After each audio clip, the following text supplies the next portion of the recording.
ಪ್ರೀತಿಯ ಪಯಣ ಭಾಗ 4. ಕಥೆಯನ್ನು ಪೂರ್ತಿಯಾಗಿ ಅರ್ಥ ಮಾಡಿಕೊಳ್ಳಲು ದಯವಿಟ್ಟು ಇದರ ಹಿಂದಿನ ಭಾಗಗಳನ್ನು ಮರೆಯದೆ ನೋಡಿ. ಸುಮಾರು 2 ಗಂಟೆಗಳ ನಂತರ ಮೆಹಂದಿ ಕಾರ್ಯಕ್ರಮ ಬಹುಪಾಲು ಮುಗಿಯುತ್ತಾ ಬಂದಿತ್ತು. ಅತಿಥಿಗಳು ಹೆಚ್ಚಿನವರು ಈಗಾಗಲೇ ಹೊರಟು ಹೋಗಿದ್ದರು. ನಿಯಾ ಈಗ ಸ್ವಲ್ಪ ಸುಸ್ತಾಗಿದ್ದಳು. ಅವಳ 2 ಕೈಗಳಿಗೆ ಮೊಣಕೈವರೆಗೆ ದಟ್ಟವಾಗಿ ಮೆಹಂದಿ ಹಚ್ಚಿದ್ದರಿಂದ ಅವಳಿಗೆ ಸ್ವಂತ ಏನನ್ನು ಮಾಡಲು ಸಾಧ್ಯವಾಗುತ್ತಿರಲಿಲ್ಲ. ತನಗೆ ಹಸಿವಾಗುತ್ತಿರುವುದರಿಂದ ಅರಿತ ಅವಳು ಮೆಲ್ಲಗೆ ದೂರದಲ್ಲಿದ್ದ ಅಣ್ಣನನ್ನು ಕರೆದಳು. ಅಣ್ಣ! ವಿಕ್ರಮ್ ತಕ್ಷಣವೇ ಅವಳ ಬಳಿಗೆ ಬಂದನು. ತುಂಬ ಹಸಿವಾಗ್ತಿದೆ ಅಣ್ಣ ಎಂದು ಪುಟ್ಟ ಮಗುವಿನಂತೆ ಮುಖ ಮುದ್ದಾಗಿ ಚುರುಕುಗೊಳಿಸುತ್ತಾ. ಅಮ್ಮನನ್ನಾದರೂ ಕರೆದಿದೆಯಾ? ನನಗೆ ಸ್ವಲ್ಪ ಊಟ ಮಾಡಿಸಲಿ ಎಂದಳು. ಅವಳ ಮಾತನ್ನು ಕೇಳಿ ವಿಕ್ರಮ್ ಕೆಲವು ಸೆಕೆಂಡ್ಗಳ ಕಾಲ ಅವಳನ್ನೇ ದಿಟ್ಟಿಸಿ ನೋಡಿದ. ನಂತರ ಅವನ ಕಠಿಣ ಮುಖದಲ್ಲಿ ಆಪ್ತತೆಯ ಮೆರುಗು ಮೂಡಿತ್ತು. ಅವನ ತುಟಿ ಅಂಚಿನಲ್ಲಿ ಒಂದು ಸಣ್ಣ ಮುಗುಳ್ನಗೆ ಮೂಡಿತ್ತು. ನಿನ್ನ ಅಣ್ಣ ಇಲ್ಲಿರುವಾಗ ನನ್ನ ತಂಗಿ ಬೇರೆಯವರ ಕೈಯಿಂದ ಊಟ ಮಾಡಬೇಕಾದ ಅಗತ್ಯವೇನಿದೆ ಎಂದನು. ಅವನ ಧ್ವನಿಯಲ್ಲಿ ಕೇವಲ ನಿಯಾಳಿಗಾಗಿ ಮಾತ್ರ ಮೀಸಲಾಗಿರುವ ಆ ಅಪಾರವಾದ ಪ್ರೀತಿ ಎದ್ದು ಕಾಣುತ್ತಿತ್ತು. ನೀನು ಇಲ್ಲೇ ಕುಳಿತಿರು, ನಾನು ತರುತ್ತೇನೆ ಎಂದು ಹೇಳಿ ವಿಕ್ರಮ್ ಸ್ವಂತ ವೇದಿಕೆಯಿಂದ ಕೆಳಗಿಳಿದು ನೇರವಾಗಿ ಊಟದ ಕೌಂಟರ್ ಕಡೆಗೆ ನಡೆದನು. ಅಲ್ಲಿ ತರಹೇವಾರಿ ಅಡುಗೆಗಳನ್ನು ಸಾಲಾಗಿ ಜೋಡಿಸಲಾಗಿತ್ತು. ಅವನು ತಾನೇ ಖುದ್ದಾಗಿ ಒಂದು ಪ್ಲೇಟ್ ಎತ್ತಿಕೊಂಡು ತಂಗಿಗೆ ಇಷ್ಟವಾದ ಪ್ರತಿಯೊಂದು ಪದಾರ್ಥವನ್ನು ಆರಿಸಿ ಇಡಲಾರಂಭಿಸಿದ. ಸ್ವಲ್ಪ ಪಾಸ್ತಾ, ಅವಳಿಗೆ ಅತಿಯಾಗಿ ಇಷ್ಟವಾಗುವ ದಹಿ ಬಲ್ಲಿ, ಸ್ವಲ್ಪ ಪನ್ನೀರ್ ಸಬ್ಜಿ ಮತ್ತು ಜೊತೆಗೆ ಒಂದು ಗ್ಲಾಸ್ ಜ್ಯೂಸ್ ಇಟ್ಟುಕೊಂಡನು. ಅಲ್ಲಿ ನಿಂತಿದ್ದ ಬಂಗಲೆಯ ಸಿಬ್ಬಂದಿ ಅದನ್ನು ತಾವೇ ಸರ್ವ್ ಮಾಡಲು ಮುಂದೆ ಬಂದರು. ವಿಕ್ರಮ್ ಕೈ ಸನ್ನೆಯಲ್ಲಿ ಅವರನ್ನು ಬೇಡವೆಂದು ತಡೆದನು. ಬಹುಶಃ ಇಷ್ಟು ವರ್ಷಗಳ ನಂತರ ತನ್ನ ಮುದ್ದಿನ ತಂಗಿಗಾಗಿ ಸ್ವಂತ ಏನಾದರೂ ಮಾಡುವ ಅವಕಾಶ ಸಿಕ್ಕಿದ್ದರಿಂದ ಅವನು ಆ ಕ್ಷಣವನ್ನು ಮನಸಾರೆ ಅನುಭವಿಸಲು ಬಯಸಿದ್ದನು. ಪ್ಲೇಟ್ ಹಿಡಿದು ವಿಕ್ರಮ್ ವಾಪಸ್ ಬಂದಾಗ ನಿಯಾ ಕಣ್ಣುಗಳಲ್ಲಿ ಬಾಲ್ಯದ ಹಳೆ ದಿನಗಳು ಮರುಕಳಿಸಿದ ಹಾಗೆ ಕಾಣುತ್ತಿತ್ತು. ವಿಕ್ರಮ್ ಅವಳ ಎದುರು ಕುಳಿತು ತನ್ನ ಕೈಯಾರೆ ತಂಗಿಗೆ ಮತ್ತೊತ್ತು ಉಣಿಸಲು ಆರಂಭಿಸಿದನು. ನೀನೇನು ಅಷ್ಟೊಂದು ದೊಡ್ಡವಳಾಗಿ ಬಿಟ್ಟಿದ್ದೀಯಲ್ಲ, ಇನ್ನು ಮುಂಚಿನ ತರಹವೇ ಇದ್ದೀಯಾ ಎಂದನು. ಮೆಲ್ಲಗೆ ಚುಡಾಯಿಸಿದನು. ನಿಯಾ ತುತ್ತು ಅಗಿಯುತ್ತಲೇ ಜೋರಾಗಿ ನಕ್ಕು. ಹೌದು, ನಾನು ಹಾಗೇ ಇದ್ದೇನೆ, ಆದರೆ ನೀವೇ ಮೊದಲಿಗಿಂತ ಇನ್ನೂ ಜಾಸ್ತಿ ಕೋಪಿಷ್ಠರಾಗಿ ಬಿಟ್ಟಿದ್ದೀರಾ ಅಷ್ಟೇ ಎಂದಳು. ವಿಕ್ರಮ್ ಸಣ್ಣಗೆ ನಕ್ಕನೆ ಹೊರತು ಏನು ಮರು ಮಾತನಾಡಲಿಲ್ಲ. ಅಷ್ಟರಲ್ಲಿ ನಿಯಾಳ ಕಣ್ಣುಗಳು ಸುತ್ತಲೂ ಯಾರನ್ನೋ ಹುಡುಕತೊಡಗಿದ್ದವು. ಇದನ್ನು ಗಮನಿಸಿದ ಆನಂದರಾವ್ ಅವಳ ಬಳಿ ಬಂದು, ಯಾರನ್ನು ಹುಡುಕುತ್ತಿದ್ದೀಯಾ ಮಗಳೇ ಎಂದು ಕೇಳಿದರು. ಆದರೆ ನಮ್ಮ ವೆಡ್ಡಿಂಗ್ ಪ್ಲ್ಯಾನರ್ ಸಿಂಧು ಎಲ್ಲಿದ್ದಾರೆ ಅಂತ ಅಪ್ಪ ಎಂದು ನಿಯಾ ಕೇಳಿದಳು. ಆನಂದರಾವ್ ಶಾಂತ ಧ್ವನಿಯಲ್ಲಿ, ಅವಳು ತುರ್ತಾಗಿ ಆಸ್ಪತ್ರೆಗೆ ಹೋಗಬೇಕಾಗಿ ಬಂತು ಮಗಳೇ, ಅವಳ ಮಗನಿಗೆ ಶಾಲೆಯಲ್ಲಿ ಬಿದ್ದು ಪೆಟ್ಟಾಗಿದೆಯಂತೆ ಎಂದರು. ಇದನ್ನು ಕೇಳುತ್ತಿದ್ದಂತೆ ವಿಕ್ರಮ್ ಮುಖದಲ್ಲಿ ಇದ್ದಕ್ಕಿದ್ದಂತೆ ಒಂದು ರೀತಿಯ ಗಂಭೀರತೆ ಆವರಿಸಿತ್ತು. ಅಂದರೆ ಏನು ಎಂದು ವಿಕ್ರಮ್ ನೇರವಾಗಿಯೇ ಕೇಳಿದನು. ನನ್ನ ತಂಗಿಯ ಇಷ್ಟು ದೊಡ್ಡ ಕಾರ್ಯಕ್ರಮವನ್ನು ಮಧ್ಯದಲ್ಲೇ ಬಿಟ್ಟು ಅವಳು ಹೊರಟು ಹೋದಳೆ. ಅವನ ಧ್ವನಿ ಅತಿ ಜೋರಾಗಿಲ್ಲದಿದ್ದರೂ ಅದರಲ್ಲಿ ಅಸಮಾಧಾನ ಮತ್ತು ಗಾಂಭೀರ್ಯ ಎದ್ದು ಕಾಣುತ್ತಿತ್ತು. ಅವಳಿಗೆ ತನ್ನ ಮಗನನ್ನು ನೋಡಿಕೊಳ್ಳಬೇಕಿದ್ದರೆ ಇಷ್ಟು ದೊಡ್ಡ ಜವಾಬ್ದಾರಿಯನ್ನು ಹೊರಬೇಕಿತ್ತಾದರೂ ಯಾಕೆ ಎಂದನು. ಆನಂದರಾವ್ ತಕ್ಷಣ ಅವನನ್ನು ತಡೆದು, ನೀನು ತಪ್ಪಾಗಿ ಭಾವಿಸುತ್ತಿದ್ದೀಯಾ ವಿಕ್ರಮ್. ತಂಗಿಯ ಮದುವೆಯ ವಿಷಯದಲ್ಲಿ ನಿನಗೆ ಎಷ್ಟು ಕಾಳಜಿ ಇದೆಯೋ ನನಗೆ ಗೊತ್ತು ಎಂದು ಅತ್ಯಂತ ಸಮಾಧಾನವಾಗಿ ಹೇಳಿದರು. ಆದರೆ ಅವಳು ತುಂಬ ಜವಾಬ್ದಾರಿಯುತ ಹುಡುಗಿ. ಇಲ್ಲಿನ ಪ್ರತಿಯೊಂದು ವ್ಯವಸ್ಥೆಯನ್ನು ಅವಳೊಬ್ಬಳೇ ನಿಂತು ಅಚ್ಚುಕಟ್ಟಾಗಿ ಮಾಡಿದ್ದಾಳೆ. ಇಷ್ಟು ಕಠಿಣ ಪರಿಶ್ರಮ ಮತ್ತು ಪರ್ಫೆಕ್ಷನ್ ಎಲ್ಲರೂ ಇರುವುದಿಲ್ಲ. ವಿಕ್ರಮ್ ಒಂದು ಬಾರಿ ಇಡೀ ಬಂಗಲೆಯ ಅಲಂಕಾರವನ್ನು ಸೂಕ್ಷ್ಮವಾಗಿ ಕಣ್ಣಾಡಿಸಿದನು. ನಿಜಕ್ಕೂ ಪ್ರತಿಯೊಂದು ಮೂಲೆಯಲ್ಲೂ ಅತ್ಯಂತ ಸುಂದರವಾಗಿ ಕಂಗೊಳಿಸುತ್ತಿತ್ತು. ಎಲ್ಲೂ ಒಂದು ಸಣ್ಣ ಕೊರತೆಯೂ ಇರಲಿಲ್ಲ. ಕೆಲಸ ಚೆನ್ನಾಗಿಯೇ ಮಾಡಿದ್ದಾಳೆ ಎಂದು ಮೆಲ್ಲಗೆ ಗೊಣಗಿದನು. ಆದರೂ ಅವನ ಮುಖದ ಮೇಲಿನ ಅಸಮಾಧಾನ ಪೂರ್ತಿ ಕರಗಿರಲಿಲ್ಲ. ಹಾಗಿದ್ದರೂ ಅವಳು ಇಲ್ಲಿ ಬರಬೇಕಿತ್ತು ಎಂದನು ವಿಕ್ರಮ್. ಹಾಗಾದರೆ ಅವಳು ಅಲ್ಲಿ ಪೆಟ್ಟಾಗಿ ನರಳುತ್ತಿರುವ ತನ್ನ ಪುಟ್ಟ ಮಗನನ್ನು ಒಂಟಿಯಾಗಿ ಬಿಡಬೇಕಿತ್ತೇ ವಿಕ್ರಮ್ ಎಂದು ಆನಂದರಾವ್ ನೇರವಾಗಿಯೇ ಪ್ರಶ್ನಿಸಿದರು. ವಿಕ್ರಮ್ ಒಂದು ಕ್ಷಣ ಮೌನಕ್ಕೆ ಶರಣಾದನು. ಆಗ ಆನಂದರಾವ್ ಹತ್ತಿರದಲ್ಲಿ ನಿಂತಿದ್ದ ಹುಡುಗಿಯರನ್ನು ಕರೆದರು. ಕವಿತಾ ಎಂದರು. ಹೇಳಿ ಸರ್ ಎಂದು ಅವಳು ಮುಂದೆ ಬಂದಾಗ, ಇವಳು ಸಿಂಧುವಿನ ಅಸಿಸ್ಟೆಂಟ್. ಹೊರಡುವ ಮುನ್ನ ಸಿಂಧು ಇವಳಿಗೆ ಎಲ್ಲ ಫಂಕ್ಷನ್ಗಳನ್ನು ವಿವರವಾಗಿ ತಿಳಿಸಿ ಹೋಗಿದ್ದಾಳೆ. ಏನಾದರೂ ತೊಂದರೆಯಾದರೆ ಇವಳನ್ನು ಕೇಳಬಹುದು, ಆದರೆ ನಾನೇ ಸಿಂಧುವಿಗೆ ವಾಪಸ್ ಬರುವುದು ಬೇಡ ಎಂದು ಹೇಳಿ ಕಳುಹಿಸಿದ್ದೇನೆ ಎಂದರು. ನಂತರ ವಿಕ್ರಮ್ ಕಡೆ ತಿರುಗಿ, ಯಾಕೆಂದರೆ ಈ ಸಮಯದಲ್ಲಿ ಅವಳಿಗೆ ಅವಳ ಮಗನೇ ಎಲ್ಲಕ್ಕಿಂತ ಮುಖ್ಯ ಎಂದರು. ನಿಯಾ ಕೂಡ ಮೆಲ್ಲಗೆ, ಹೌದಣ್ಣ, ಸಿಂಧು ನಿಜಕ್ಕೂ ತುಂಬ ಒಳ್ಳೆಯವಳು ಗೊತ್ತಾ ಅಣ್ಣ ಎಂದು ನಗುತ್ತಾ. ಅವಳು ಪ್ರತಿಯೊಂದು ಕೆಲಸವನ್ನು ಎಷ್ಟು ಪ್ರೀತಿಯಿಂದ ಮಾಡುತ್ತಾಳೆ ಎಂದರೆ ನನಗೆ ಒಂದೇ ದಿನದಲ್ಲಿ ಅವಳ ಮೇಲೆ ತುಂಬ ಆಪ್ತತೆ ಮೂಡಿಬಿಟ್ಟಿತು ಎಂದಳು. ವಿಕ್ರಮ್ ಏನೂ ಮಾತನಾಡದೆ ಸುಮ್ಮನಿದ್ದಾದರೂ ಅವನ ಕಣ್ಣುಗಳು ಮಾತ್ರ ಮತ್ತೊಮ್ಮೆ ಇಡೀ ಅಲಂಕಾರದ ಮೇಲೆ ಸುತ್ತಾಡಿದವು. ಅಲ್ಲಿ ಜೋಡಿಸಲಾಗಿದ್ದ ಬಿಳಿ ಮತ್ತು ಹಳದಿ ಹೂಗಳ ಸರಳತೆ, ಪ್ರತಿಯೊಂದು ಟೇಬಲ್ನ ಅಚ್ಚುಕಟ್ಟುತನ, ಬೆಳಕಿನ ಮೃದುವಾದ ವಿನ್ಯಾಸ, ಎಲ್ಲದರಲ್ಲೂ ಒಂದು ವಿಚಿತ್ರವಾದ ಆತ್ಮೀಯತೆ ಭಾವವಿತ್ತು. ಇದನ್ನು ನೋಡಿದರೆ ಯಾವುದೋ ವೃತ್ತಿಪರ ಮೆದುಳು ಮಾಡೋದಕ್ಕಿಂತ ಹೆಚ್ಚಾಗಿ ಯಾರೋ ಒಬ್ಬರು ತಮ್ಮ ಹೃದಯವನ್ನೇ ಇಟ್ಟು ಪ್ರೀತಿಯಿಂದ ಸಿದ್ಧಪಡಿಸಿದಂತೆ ಭಾಸವಾಗುತ್ತಿತ್ತು. ಆ ಕ್ಷಣದಲ್ಲಿ ವಿಕ್ರಮ್ ಕಣ್ಣೆದುರು ಇದ್ದಕ್ಕಿದ್ದಂತೆ 5 ವರ್ಷಗಳ ಹಿಂದಿನ ಆ ಒಂದು ರಾತ್ರಿ ಬೆಂಗಳೂರಿನ ಆ ಹೋಟೆಲ್ ಹಾಲ್ ಕಣ್ಣೆದುರು ಬಂದು ಹೋದಂತಾಗಿತ್ತು. ಸಿಂಧು ಹೇಗೆ ಪ್ರತಿಯೊಂದು ಸಣ್ಣ ವಿಷಯದ ಮೇಲೂ ಕಾಳಜಿ ವಹಿಸುತ್ತಿದ್ದಳು. ಅವಳ ಕಣ್ಣಿನಿಂದ ಕೆಲಸದ ಮೇಲಿನ ಆ ಹುಚ್ಚು, ಹಠ ಮತ್ತು ನಂತರ ಅವಳು ಇದ್ದಕ್ಕಿದ್ದಂತೆ ಮಾಯವಾಗಿದ್ದು ವಿಕ್ರಮ್ ಉಸಿರಾಟ ಒಂದು ಕ್ಷಣ ಭಾರವಾಗಿತ್ತು. ಅವನ ಮನಸ್ಸಿನಲ್ಲಿ ಅರಿಯದೆ ಒಂದು ಆಲೋಚನೆ ಮೂಡಿತ್ತು. ಒಂದು ವೇಳೆ ಸಿಂಧು ಇದ್ದಿದ್ದರೆ ಅವಳು ಕೂಡ ಇಷ್ಟೇ ಅದ್ಭುತವಾಗಿ ಕೆಲಸ ಮಾಡುತ್ತಿದ್ದಳೇನೋ. ಆದರೆ ಮರುಕ್ಷಣವೇ ಅವನು ತನ್ನ ತಲೆಯನ್ನು ಕೊಡವಿಕೊಂಡು ಆ ಯೋಚನೆಯನ್ನು ಹತ್ತಿಕ್ಕಿದನು. ಇಲ್ಲ, ಅವಳು ಇಲ್ಲಿರಲು ಹೇಗೆ ಸಾಧ್ಯ ಎಂದು ತನಗೆ ತಾನೇ ಅಂದುಕೊಂಡಾಗ ಅವನ ಮುಖದಲ್ಲಿ ಕಹಿಯಾದ ಭಾವ ಮೂಡಿತ್ತು. ಈಗಾಗಲೇ 5 ವರ್ಷಗಳು ಕಳೆದು ಹೋಗಿವೆ.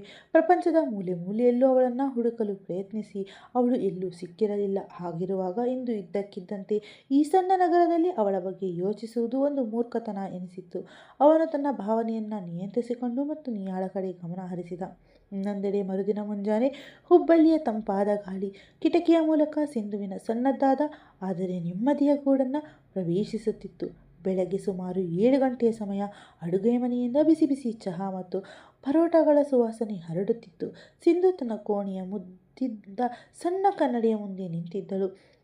ಇಂದು ನಿಯಾಳ ಹಳದಿ ಶಾಸ್ತ್ರ ಅಲ್ಲಿ ಕಾರ್ಯಕ್ರಮವಿದ್ದದ್ದರಿಂದ ಅವಳು ಆ ಥೀಮ್ಗೆ ಹೊಂದುವಂತೆ ತಿಳಿ ಹಳದಿ ಬಣ್ಣದ ಅತ್ಯಂತ ಸರಳ ಹಾಗೂ ಸುಂದರವಾದ ಚೂಡಿದಾರ್ ಧರಿಸಿದ್ದಳು. ಬಿಟ್ಟಿದ್ದ ಅವಳ ರೇಷ್ಮೆಯಂತಹ ಕೂದಲು ಅವಳ ನಡುವಿನವರೆಗೂ ಹರಡಿತ್ತು. ಮುಖದ ಮೇಲೆ ಅತಿ ಹಗುರವಾದ ಮೇಕಪ್ ಇದ್ದರೂ ಅವಳ ಆ ನೈಸರ್ಗಿಕ ಸರಳತೆಯೇ ಅವಳಿಗೆ ಒಂದು ಅದ್ಭುತ ಕಳೆಯನ್ನು ನೀಡುತ್ತಿತ್ತು. ಅವಳು ಬೇಗನೆ ಗಡಿಯಾರ ನೋಡಿ ತನ್ನ ಬ್ಯಾಗನ್ನು ಎತ್ತಿಕೊಂಡು ಹೊರಗಡೆ ಬಂದಳು. ಅಲ್ಲಿ ಡೈನಿಂಗ್ ಟೇಬಲ್ ಬಳಿ ಅವಳ ತಾಯಿ ಪುಟ್ಟ ಸಮರನಿಗೆ ತಿಂಡಿ ತಿನ್ನಿಸುತ್ತಿದ್ದರು. ಸಿಂಧುವನ್ನು ನೋಡುತ್ತಿದ್ದಂತೆ ಸಮರ್ ಖುಷಿಯಿಂದ, ಮಮ್ಮ, ಇವತ್ತು ನೀನು ತುಂಬ ಬ್ಯೂಟಿಫುಲ್ ಆಗಿ ಕಾಣುತ್ತಿದ್ದೀಯಾ ಎಂದು ಕೂಗಿದನು. ಸಿಂಧು ನಗುತ್ತಾ ಅವನ ಬಳಿ ಬಂದು ಕುಳಿತು, ಹೌದಾ ಕಂದ, ನಾನು ಅಷ್ಟೊಂದು ಚೆನ್ನಾಗಿ ಕಾಣಿಸುತ್ತಿದ್ದೀನಾ ಎಂದಳು. ಸಮರ್ ತಕ್ಷಣವೇ ತಲೆ ಆಡಿಸಿ, ಹೌದು, ತುಂಬ ತುಂಬ ಚೆನ್ನಾಗಿ ಕಾಣಿಸುತ್ತಿದ್ದೀಯಾ ಎಂದಾಗ ಅವಳ ತಾಯಿ ಇಬ್ಬರನ್ನ ನೋಡಿ ಮುಗುಳ್ನಕ್ಕರು. ನೀವಿಬ್ಬರು ಮುದ್ದಾದ ಜೋಡಿಯ ಹಾಗೆ, ಯಾರ ದೃಷ್ಟಿಯೂ ಬೀಳದಿರಲಿ ಎಂದು ತಾಯಿ ಪ್ರೀತಿಯಿಂದ ಹರಸಿದರು. ನಂತರ ಸಿಂಧುವಿನ ಕಡೆ ನೋಡಿ, ಮಗಳೇ, ಇವತ್ತು ಕೂಡ ತುಂಬ ಕೆಲಸ ಇರುತ್ತದೆಯೇ ಎಂದು ಕೇಳಿದರು. ಸಿಂಧು ಬೇಗನೆ ಚಹಾ ಕುಡಿದು ಮುಗಿಸುತ್ತಾ, ಹೌದಮ್ಮ, ಇವತ್ತು ಅರಿಶಿಣದ ಶಾಸ್ತ್ರ ಇರುವುದರಿಂದ ಬೆಳಗ್ಗೆಯಿಂದಲೇ ಅಲ್ಲಿರಬೇಕು. ಅಷ್ಟೇ ಅಲ್ಲ, ಮಧ್ಯಾಹ್ನದ ನಂತರ ನನಗೆ ಆನಂದರಾವ್ ಸರ್ ಕಂಪನಿ ಕಡೆಯಿಂದ ಮತ್ತೊಂದು ದೊಡ್ಡ ಇವೆಂಟ್ನ ಅಲಂಕಾರ ಮಾಡುವ ಜವಾಬ್ದಾರಿಯೂ ಇದೆ ಎಂದಳು. ತಾಯಿ ಚಿಂತೆಯಿಂದ, ಇಷ್ಟೊಂದು ಕೆಲಸವನ್ನು ನೀನೊಬ್ಬಳೇ ಹೇಗೆ ನಿಭಾಯಿಸುತ್ತೀಯೋ ಏನೋ ಗಳೇ ಎಂದಾಗ ಸಿಂಧು ಹಗುರವಾಗಿ ನಕ್ಕು, ಎಲ್ಲವೂ ಮ್ಯಾನೇಜ್ ಆಗುತ್ತದಮ್ಮ, ಈಗ ಇದೆಲ್ಲ ನನಗೆ ಅಭ್ಯಾಸವಾಗಿದೆ ಎಂದಳು. ಅಷ್ಟರಲ್ಲೇ ಸಮರ್ ತಕ್ಷಣ, ನಾನು ಕೂಡ ನಿನ್ನ ಬರ್ತೇನೆ ಅಮ್ಮ ಎಂದನು. ನೀನು ಖಂಡಿತ ಬರ್ತೀಯ ಪುಟ್ಟ ಯಜಮಾನರೇ, ಆದರೆ ಅಲ್ಲಿ ಯಾವುದೇ ತುಂಟತನ ಮಾಡಬಾರದು ಎಂದು ಸಿಂಧು ಅವನ ಕೆನ್ನೆ ಸವರಿದಳು. ಸಮರ್ ತಕ್ಷಣ ತನ್ನ 2 ಕಿವಿಗಳನ್ನು ಹಿಡಿದುಕೊಂಡು, ಪ್ರಾಮಿಸ್ ಮಮ್ಮ, ತುಂಟತನ ಮಾಡಲ್ಲ ಎಂದನು. ಸ್ವಲ್ಪ ಸಮಯದ ನಂತರ ಮೂವರು ಮನೆಯಿಂದ ಹೊರಟರು. ಹೋಗುವ ದಾರಿಯುದ್ದಕ್ಕೂ ಸಮರ್ ತನ್ನ ಅಜ್ಜಿಯೊಂದಿಗೆ ಆಟವಾಡುತ್ತಾ ಕಿಟಕಿಯಿಂದ ಹೊರಗೆ ಇಣುಕಿ ನೋಡುತ್ತಿದ್ದನು. ಸಿಂಧು ಮಧ್ಯದಲ್ಲಿ ಅವನನ್ನು ನೋಡಿ ತನ್ನಷ್ಟಕ್ಕೆ ತಾನೇ ಮುಗುಳ್ನಗುತ್ತಿದ್ದಳು. ಅವರು ಆನಂದರಾವ್ ಅವರ ಬಂಗಲೆಯನ್ನು ತಲುಪಿದಾಗ ಅಲ್ಲಿ ಈಗಾಗಲೇ ಮದುವೆಯ ಸಂಭ್ರಮ, ಓಡಾಟ ಶುರುವಾಗಿತ್ತು. ಹಳದಿ ಶಾಸ್ತ್ರದ ನಿಮಿತ್ತ ಇಡೀ ಬಂಗಲೆಯನ್ನು ಹಳದಿ ಮತ್ತು ಬಿಳಿ ಹೂಗಳಿಂದ ಶೃಂಗಾರಗೊಳಿಸಲಾಗಿತ್ತು. ಯಾರೋ ಒಬ್ಬರು ಹೂವಿನ ಸರಗಳನ್ನು ಜೋಡಿಸುತ್ತಿದ್ದರೆ ಮತ್ತೊಬ್ಬರು ಅತಿಥಿಗಳ ಆಸನದ ವ್ಯವಸ್ಥೆಯನ್ನು ನೋಡಿಕೊಳ್ಳುತ್ತಿದ್ದರು. ಇಡೀ ವಾತಾವರಣದಲ್ಲಿ ಹಳದಿ ಮತ್ತು ತಾಜಾ ಮಲ್ಲಿಗೆಯ ಸುಗಂಧ ಪಸರಿಸಿತ್ತು. ಇದೇ ಸಮಯದಲ್ಲಿ ಮೇಲೆ ತನ್ನ ಕೋಣೆಯಲ್ಲಿದ್ದ ವಿಕ್ರಮ್ ಹೆಗಡೆ ಕೆಳಗಿಳಿದು ಬಂದನು. ಇಂದು ಅವನು ತಿಳಿ ಹಳದಿ ಬಣ್ಣದ ಕುರ್ತಾ ಮತ್ತು ಬಿಳಿ ಪೈಜಾಮ ಧರಿಸಿದ್ದನು. ಅದು ಅವನ ಗಂಭೀರ ಮತ್ತು ಆಕರ್ಷಕ ವ್ಯಕ್ತಿತ್ವಕ್ಕೆ ಇನ್ನೂ ರಂಗು ನೀಡುತ್ತಿತ್ತು. ರಾತ್ರಿ ಇಡೀ ಕೆಲಸ ಮಾಡಿ ದಣಿದಿದ್ದರೂ ತಂಗಿಯ ಮದುವೆಯ ಖುಷಿಯಲ್ಲಿ ಅವನ ಮುಖದಲ್ಲಿ ಒಂದು ವಿಭಿನ್ನವಾದ ಕಳೆ ಎದ್ದು ಕಾಣುತ್ತಿತ್ತು. ಅವನು ಕೆಳಗೆ ಬರುತ್ತಿದ್ದಂತೆ ನೀಲಿಮಾ ಅವರ ಕಣ್ಣುಗಳು ಅವನ ಮೇಲೆ ಬಿದ್ದವು. ಅವರ ಮುಖದಲ್ಲಿ ತಾಯಿಯ ಮಮತೆಯ ನಗು ಮೂಡಿತ್ತು. ನನ್ನ ಮಗನಿಗೆ ಯಾರ ದೃಷ್ಟಿಯೂ ತಗದಿರಲಿ ಎಂದು ಪ್ರೀತಿಯಿಂದ ವಿಕ್ರಮ್ಗೆ ಸಣ್ಣಗೆ ನಕ್ಕು, ಯಾಕೆ ಅಮ್ಮ, ತಾಯಿಯ ದೃಷ್ಟಿ ಕೂಡ ಮಗನಿಗೆ ತಗುಲುತ್ತದೆಯೇ ಎಂದನು. ಅಷ್ಟರಲ್ಲಿಯೇ ನಿಯಾ ಮೆಟ್ಟಿಲುಗಳನ್ನು ಇಳಿದು ಓಡುತ್ತಾ ಬಂದು ಅವನ ಮುಂದೆ ನಿಂತಳು. ಅಣ್ಣ, ಇಷ್ಟು ಬೆಳಗ್ಗೆಯೇ ನೀನು ಎಲ್ಲಿಗೆ ಹೊರಟಿದ್ದೀಯಾ ಎಂದು ಮುದ್ದಾಗಿ ಕೇಳಿದಳು. ವಿಕ್ರಮ್ ಅವಳ ತಲೆ ಸವರಿ, ನಿನ್ನ ಅತ್ತೆಯ ಮನೆಯವರನ್ನು ಬರಮಾಡಿಕೊಳ್ಳಲು ಏರ್ಪೋರ್ಟ್ಗೆ ಹೋಗುತ್ತಿದ್ದೇನೆ ಕಂದ. ಅವರು ಮೊದಲ ಬಾರಿಗೆ ಭಾರತಕ್ಕೆ ಬರುತ್ತಿದ್ದಾರೆ. ಅಷ್ಟೇ ಅಲ್ಲದೆ ಹೋಟೆಲ್ನ ಎಲ್ಲ ವ್ಯವಸ್ಥೆಗಳನ್ನೇ ನಾನೇ ಖುದ್ದಾಗಿ ಪರಿಶೀಲಿಸಬೇಕಲ್ಲವೇ ಎಂದನು. ನಿಯಾಳ ಮುಖದಲ್ಲಿ ತಕ್ಷಣವೇ ಸಂತೋಷದ ಮಿಂಚು ಮೂಡಿತ್ತು. ಆದರೆ ನೀವೇ ಖುದ್ದಾಗಿ ಅವರನ್ನು ರಿಸೀವ್ ಮಾಡಲು ಹೋಗುತ್ತಿದ್ದೀರಾ ಎಂದು ಕೇಳಿದಳು. ವಿಕ್ರಮ್ ನಗುತ್ತಾ, ಹೌದು, ನನ್ನ ಮುದ್ದಿನ ತಂಗಿಯ ಕಡೆಯವರು, ವ್ಯವಸ್ಥೆಯಲ್ಲಿ ಯಾವುದೇ ಕೊರತೆಯಾಗಬಾರದು ಎಂದನು. ನಿಯಾಳ ಕಣ್ಣುಗಳು ಆನಂದದಿಂದ ತುಂಬಿ ಬಂದವು. ಅವಳು ತಕ್ಷಣವೇ ಅಣ್ಣನನ್ನು ಗಟ್ಟಿಯಾಗಿ ಅಪ್ಪಿಕೊಂಡು ಐ ಲವ್ ಯು ಅಣ್ಣ ಎಂದಳು. ವಿಕ್ರಮ್ ಅವಳನ್ನು ಪ್ರೀತಿಯಿಂದ ಅಪ್ಪಿಕೊಂಡು ಐ ಲವ್ ಯು ಟು ನನ್ನ ಪುಟ್ಟಿ ಎಂದನು. ನಂತರ ಅವಳಿಂದ ಸ್ವಲ್ಪ ದೂರ ಸರಿದು, ಈಗ ನೀನು ಬೇಗನೆ ಹೋಗಿ ಸಿದ್ಧವಾಗು. ನಾನು ವಾಪಸ್ ಬರುವಷ್ಟರಲ್ಲಿ ನನ್ನ ತಂಗಿಯೇ ಜಗತ್ತಿನ ಅತಿ ಸುಂದರ ಹುಡುಗಿಯಾಗಿ ಕಾಣಿಸಬೇಕು ಎಂದನು. ನಿಯಾ ನಾಚುತ್ತಾ ನಗುತ್ತಾ ತಲೆಯಾಡಿಸಿದಳು. ಕೆಲವೇ ಕ್ಷಣಗಳಲ್ಲಿ ವಿಕ್ರಮ್ ತನ್ನ ಕಾರಿನಲ್ಲಿ ಅಲ್ಲಿಂದ ಹೊರಟು ಹೋದನು. ಅದೇ ಸಮಯದಲ್ಲಿ ನಗರದ ಮತ್ತೊಂದು ಭಾಗದಿಂದ ಸಿಂಧು ತನ್ನ ತಾಯಿಯೊಂದಿಗೆ ಆನಂದರಾವ್ ಅವರ ಬಂಗಲೆಗೆ ಬಂದು ತಲುಪಿದಳು. ಇಂದು ಅವಳು ಧರಿಸಿದ್ದ ಹಳದಿ ಮತ್ತು ಬಿಳಿ ಬಣ್ಣದ ಚೂಡಿದಾರ್, ಅರ್ಧ ಮುಚ್ಚಿದ್ದ ಕೂದಲು ಮತ್ತು ಕಿವಿಯಲ್ಲಿ ಸಣ್ಣ ಜುಮುಕಿ ಅವಳ ಸರಳತೆಯನ್ನು ಇನ್ನೂ ಹೆಚ್ಚಿಸಿದ್ದವು. ಕಾರಿನ ಹಿಂಭಾಗದ ಸೀಟ್ನಲ್ಲಿ ಸಮರ್ ತನ್ನ ಅಜ್ಜಿಯೊಂದಿಗೆ ಕುಳಿತು ಕುತೂಹಲದಿಂದ ಹೊರಗೆ ನೋಡುತ್ತಿದ್ದನು. ಮಮ್ಮ, ಇವತ್ತು ಅಲ್ಲಿ ತುಂಬ ಹೂಗಳು ಇರುತ್ತವೆಯೇ ಎಂದು ಸಮರ್ ಉತ್ಸಾಹದಿಂದ ಕೇಳಿದನು. ಸಿಂಧು ನಗುತ್ತಾ, ಹೌದು ಕಂದ, ತುಂಬ ಹೂಗಳಿರುತ್ತವೆ ಎಂದು. ಸ್ವಲ್ಪ ಸಮಯದ ನಂತರ ಅವರ ಕಾರು ಆನಂದರಾವ್ ಅವರ ಬಂಗಲೆಯ ಮುಂದೆ ನಿಂತಿತ್ತು. ಸಿಂಧು ಕಾರಿನಿಂದ ಕೆಳಗಿಳಿದಂತೆ ಅವಳ ಹೃದಯದಲ್ಲಿ ಇದ್ದಕ್ಕಿದ್ದಂತೆ ಒಂದು ವಿಚಿತ್ರವಾದ ತಳಮಳ ಅಥವಾ ಆತಂಕ ಶುರುವಾಗಿತ್ತು. ತನ್ನ ಸುತ್ತಮುತ್ತಲೂ ತನಗೆ ಅತಿ ಹತ್ತಿರವಾದ ಯಾವುದೋ ಒಂದು ನೆನಪು, ಯಾರೋ ಒಬ್ಬ ಇರುವಿಕೆ ಕಾಡುವುದಂತಾಗಿತ್ತು. ಅವಳ ಕಣ್ಣುಗಳು ಅರಿಯದೆಯೇ ಇಡೀ ಬಂಗಲೆಯ ಹೊರಭಾಗವನ್ನು ಒಮ್ಮೆ ದಿಟ್ಟಿಸಿದವು. ಆದರೆ ಮರುಕ್ಷಣವೇ ಅವಳು ತನ್ನನ್ನು ತಾನು ನಿಯಂತ್ರಿಸಿಕೊಂಡು ನನಗೆ ಏನಾಗುತ್ತಿದೆ ಎಂದುಕೊಳ್ಳುತ್ತಾ ಸಮರ್ನ ಕೈ ಹಿಡಿದುಕೊಂಡು ಒಳಗಡೆ ನಡೆದಳು. ಒಳಗಡೆ ಹೋದ ತಕ್ಷಣವೇ ಅವಳು ಎಂದಿನಂತೆ ತನ್ನ ಕೆಲಸದಲ್ಲಿ ಮುಳುಗಿ ಹೋದಳು. ಇಡೀ ಹಳದಿ ಶಾಸ್ತ್ರದ ವೇದಿಕೆ ಒಂದು ಸುಂದರ ಕನಸಿನ ಲೋಕದಂತೆ ಸಿದ್ಧವಾಗಿತ್ತು. ಸುತ್ತಲೂ ಬಿಳಿ ಮತ್ತು ಹಳದಿ ಚೆಂಡುವಿನ ಸರಗಳು ಜೋತಾಡುತ್ತಿದ್ದವು. ಮಧ್ಯದಲ್ಲಿ ಗೋಲಾಕಾರದ ವೇದಿಕೆಯನ್ನು ಮಲ್ಲಿಗೆ ಮತ್ತು ಮಾರಿಗೋಲ್ಡ್ ಹೂಗಳಿಂದ ಕಂಗೊಳಿಸುವಂತೆ ಮಾಡಲಾಗಿತ್ತು. ಅದರ ಮೇಲ್ಭಾಗದಲ್ಲಿ ಬಿಳಿ ಹೂಗಳಿಂದ ಮಾಡಿದ ಸುಂದರವಾದ ಝೂಮರ್ ತೂಗಾಡುತ್ತಿತ್ತು. ಸುತ್ತಲೂ ಇಡಲಾಗಿದ್ದ ಸಣ್ಣ ಸಣ್ಣ ಮಣಿ ದೀಪಗಳು ಮತ್ತು ಹಳದಿ ಬಣ್ಣದ ಕುಷನ್ಗಳು ಇಡೀ ಪರಿಸರಕ್ಕೆ ಒಂದು ರಾಜಮನೆತನದ ಮೆರುಗನ್ನು ನೀಡಿದ್ದವು. ಸಿಂಧಿ ಪ್ರತಿಯೊಂದು ಸಣ್ಣ ವಿಷಯವನ್ನು ತಾನೇ ಪರಿಶೀಲಿಸುತ್ತಿದ್ದಳು. ಹೂವಿನ ಎಸಳುಗಳನ್ನು ಸರಿಪಡಿಸುವುದು, ಪರದೆಗಳನ್ನು ಮಡಿಕೆಯನ್ನು ಅಚ್ಚುಕಟ್ಟಾಗಿ ಮಾಡುವುದು, ಹೀಗೆ ಕೆಲಸದಲ್ಲಿ ತೊಡಗಿದ್ದರೆ ಅವಳು ಇಡೀ ಪ್ರಪಂಚವನ್ನೇ ಮರೆತು ಬಿಡುತ್ತಿದ್ದಳು. ಅಷ್ಟರಲ್ಲಿ ಹಿಂದಿನಿಂದ ನಿಯಾಳ ಖುಷಿಯ ಧ್ವನಿ ಕೇಳಿಸಿತ್ತು. Good morning Sindhu. ಸಿಂಧು ತಿರುಗಿ ನೋಡಿದಾಗ ಕೆಲವು ಕ್ಷಣ ಅವಳನ್ನೇ ದಿಟ್ಟಿಸುತ್ತಾ ನಿಂತು ಬಿಟ್ಟಳು. ನಿಯಾ ಇಂದು ನಿಜಕ್ಕೂ ಒಬ್ಬ ಸುಂದರ ವಧುವಿನಂತೆ ಕಂಗೊಳಿಸುತ್ತಿದ್ದಳು. ತಿಳಿ ಹಳದಿ ಬಣ್ಣದ ಲೆಹಂಗಾದಲ್ಲಿ ಅವಳ ಮುಖದಲ್ಲಿ ಮದುವೆಯ ಹೊಸ ಕಳೆ ಎದ್ದು ಕಾಣುತ್ತಿತ್ತು. ಅವಳ ಕೂದಲಿಗೆ ಮುಡಿದಿದ್ದ ಬಿಳಿ ಹೂಗಳು ಅವಳ ಮುಗ್ಧತೆಯನ್ನು ಇನ್ನೂ ಹೆಚ್ಚಿಸಿದ್ದವು. ಓ ಮೈ ಗಾಡ್ ಸಿಂಧು ಎಂದು ನಿಯಾ ಸುತ್ತಲೂ ನೋಡುತ್ತಾ ಉದ್ಗರಿಸಿದಳು. ಇದು ನಾನು ಊಹಿಸಿದ್ದಕ್ಕಿಂತಲೂ 100 ಪಟ್ಟು ಸುಂದರವಾಗಿದೆ ಎಂದಳು ನಿಯಾ. ಸಿಂಧು ಮೆಲ್ಲಗೆ ನಕ್ಕು ಧನ್ಯವಾದಗಳು ನಿಯಾ ಎಂದಳು.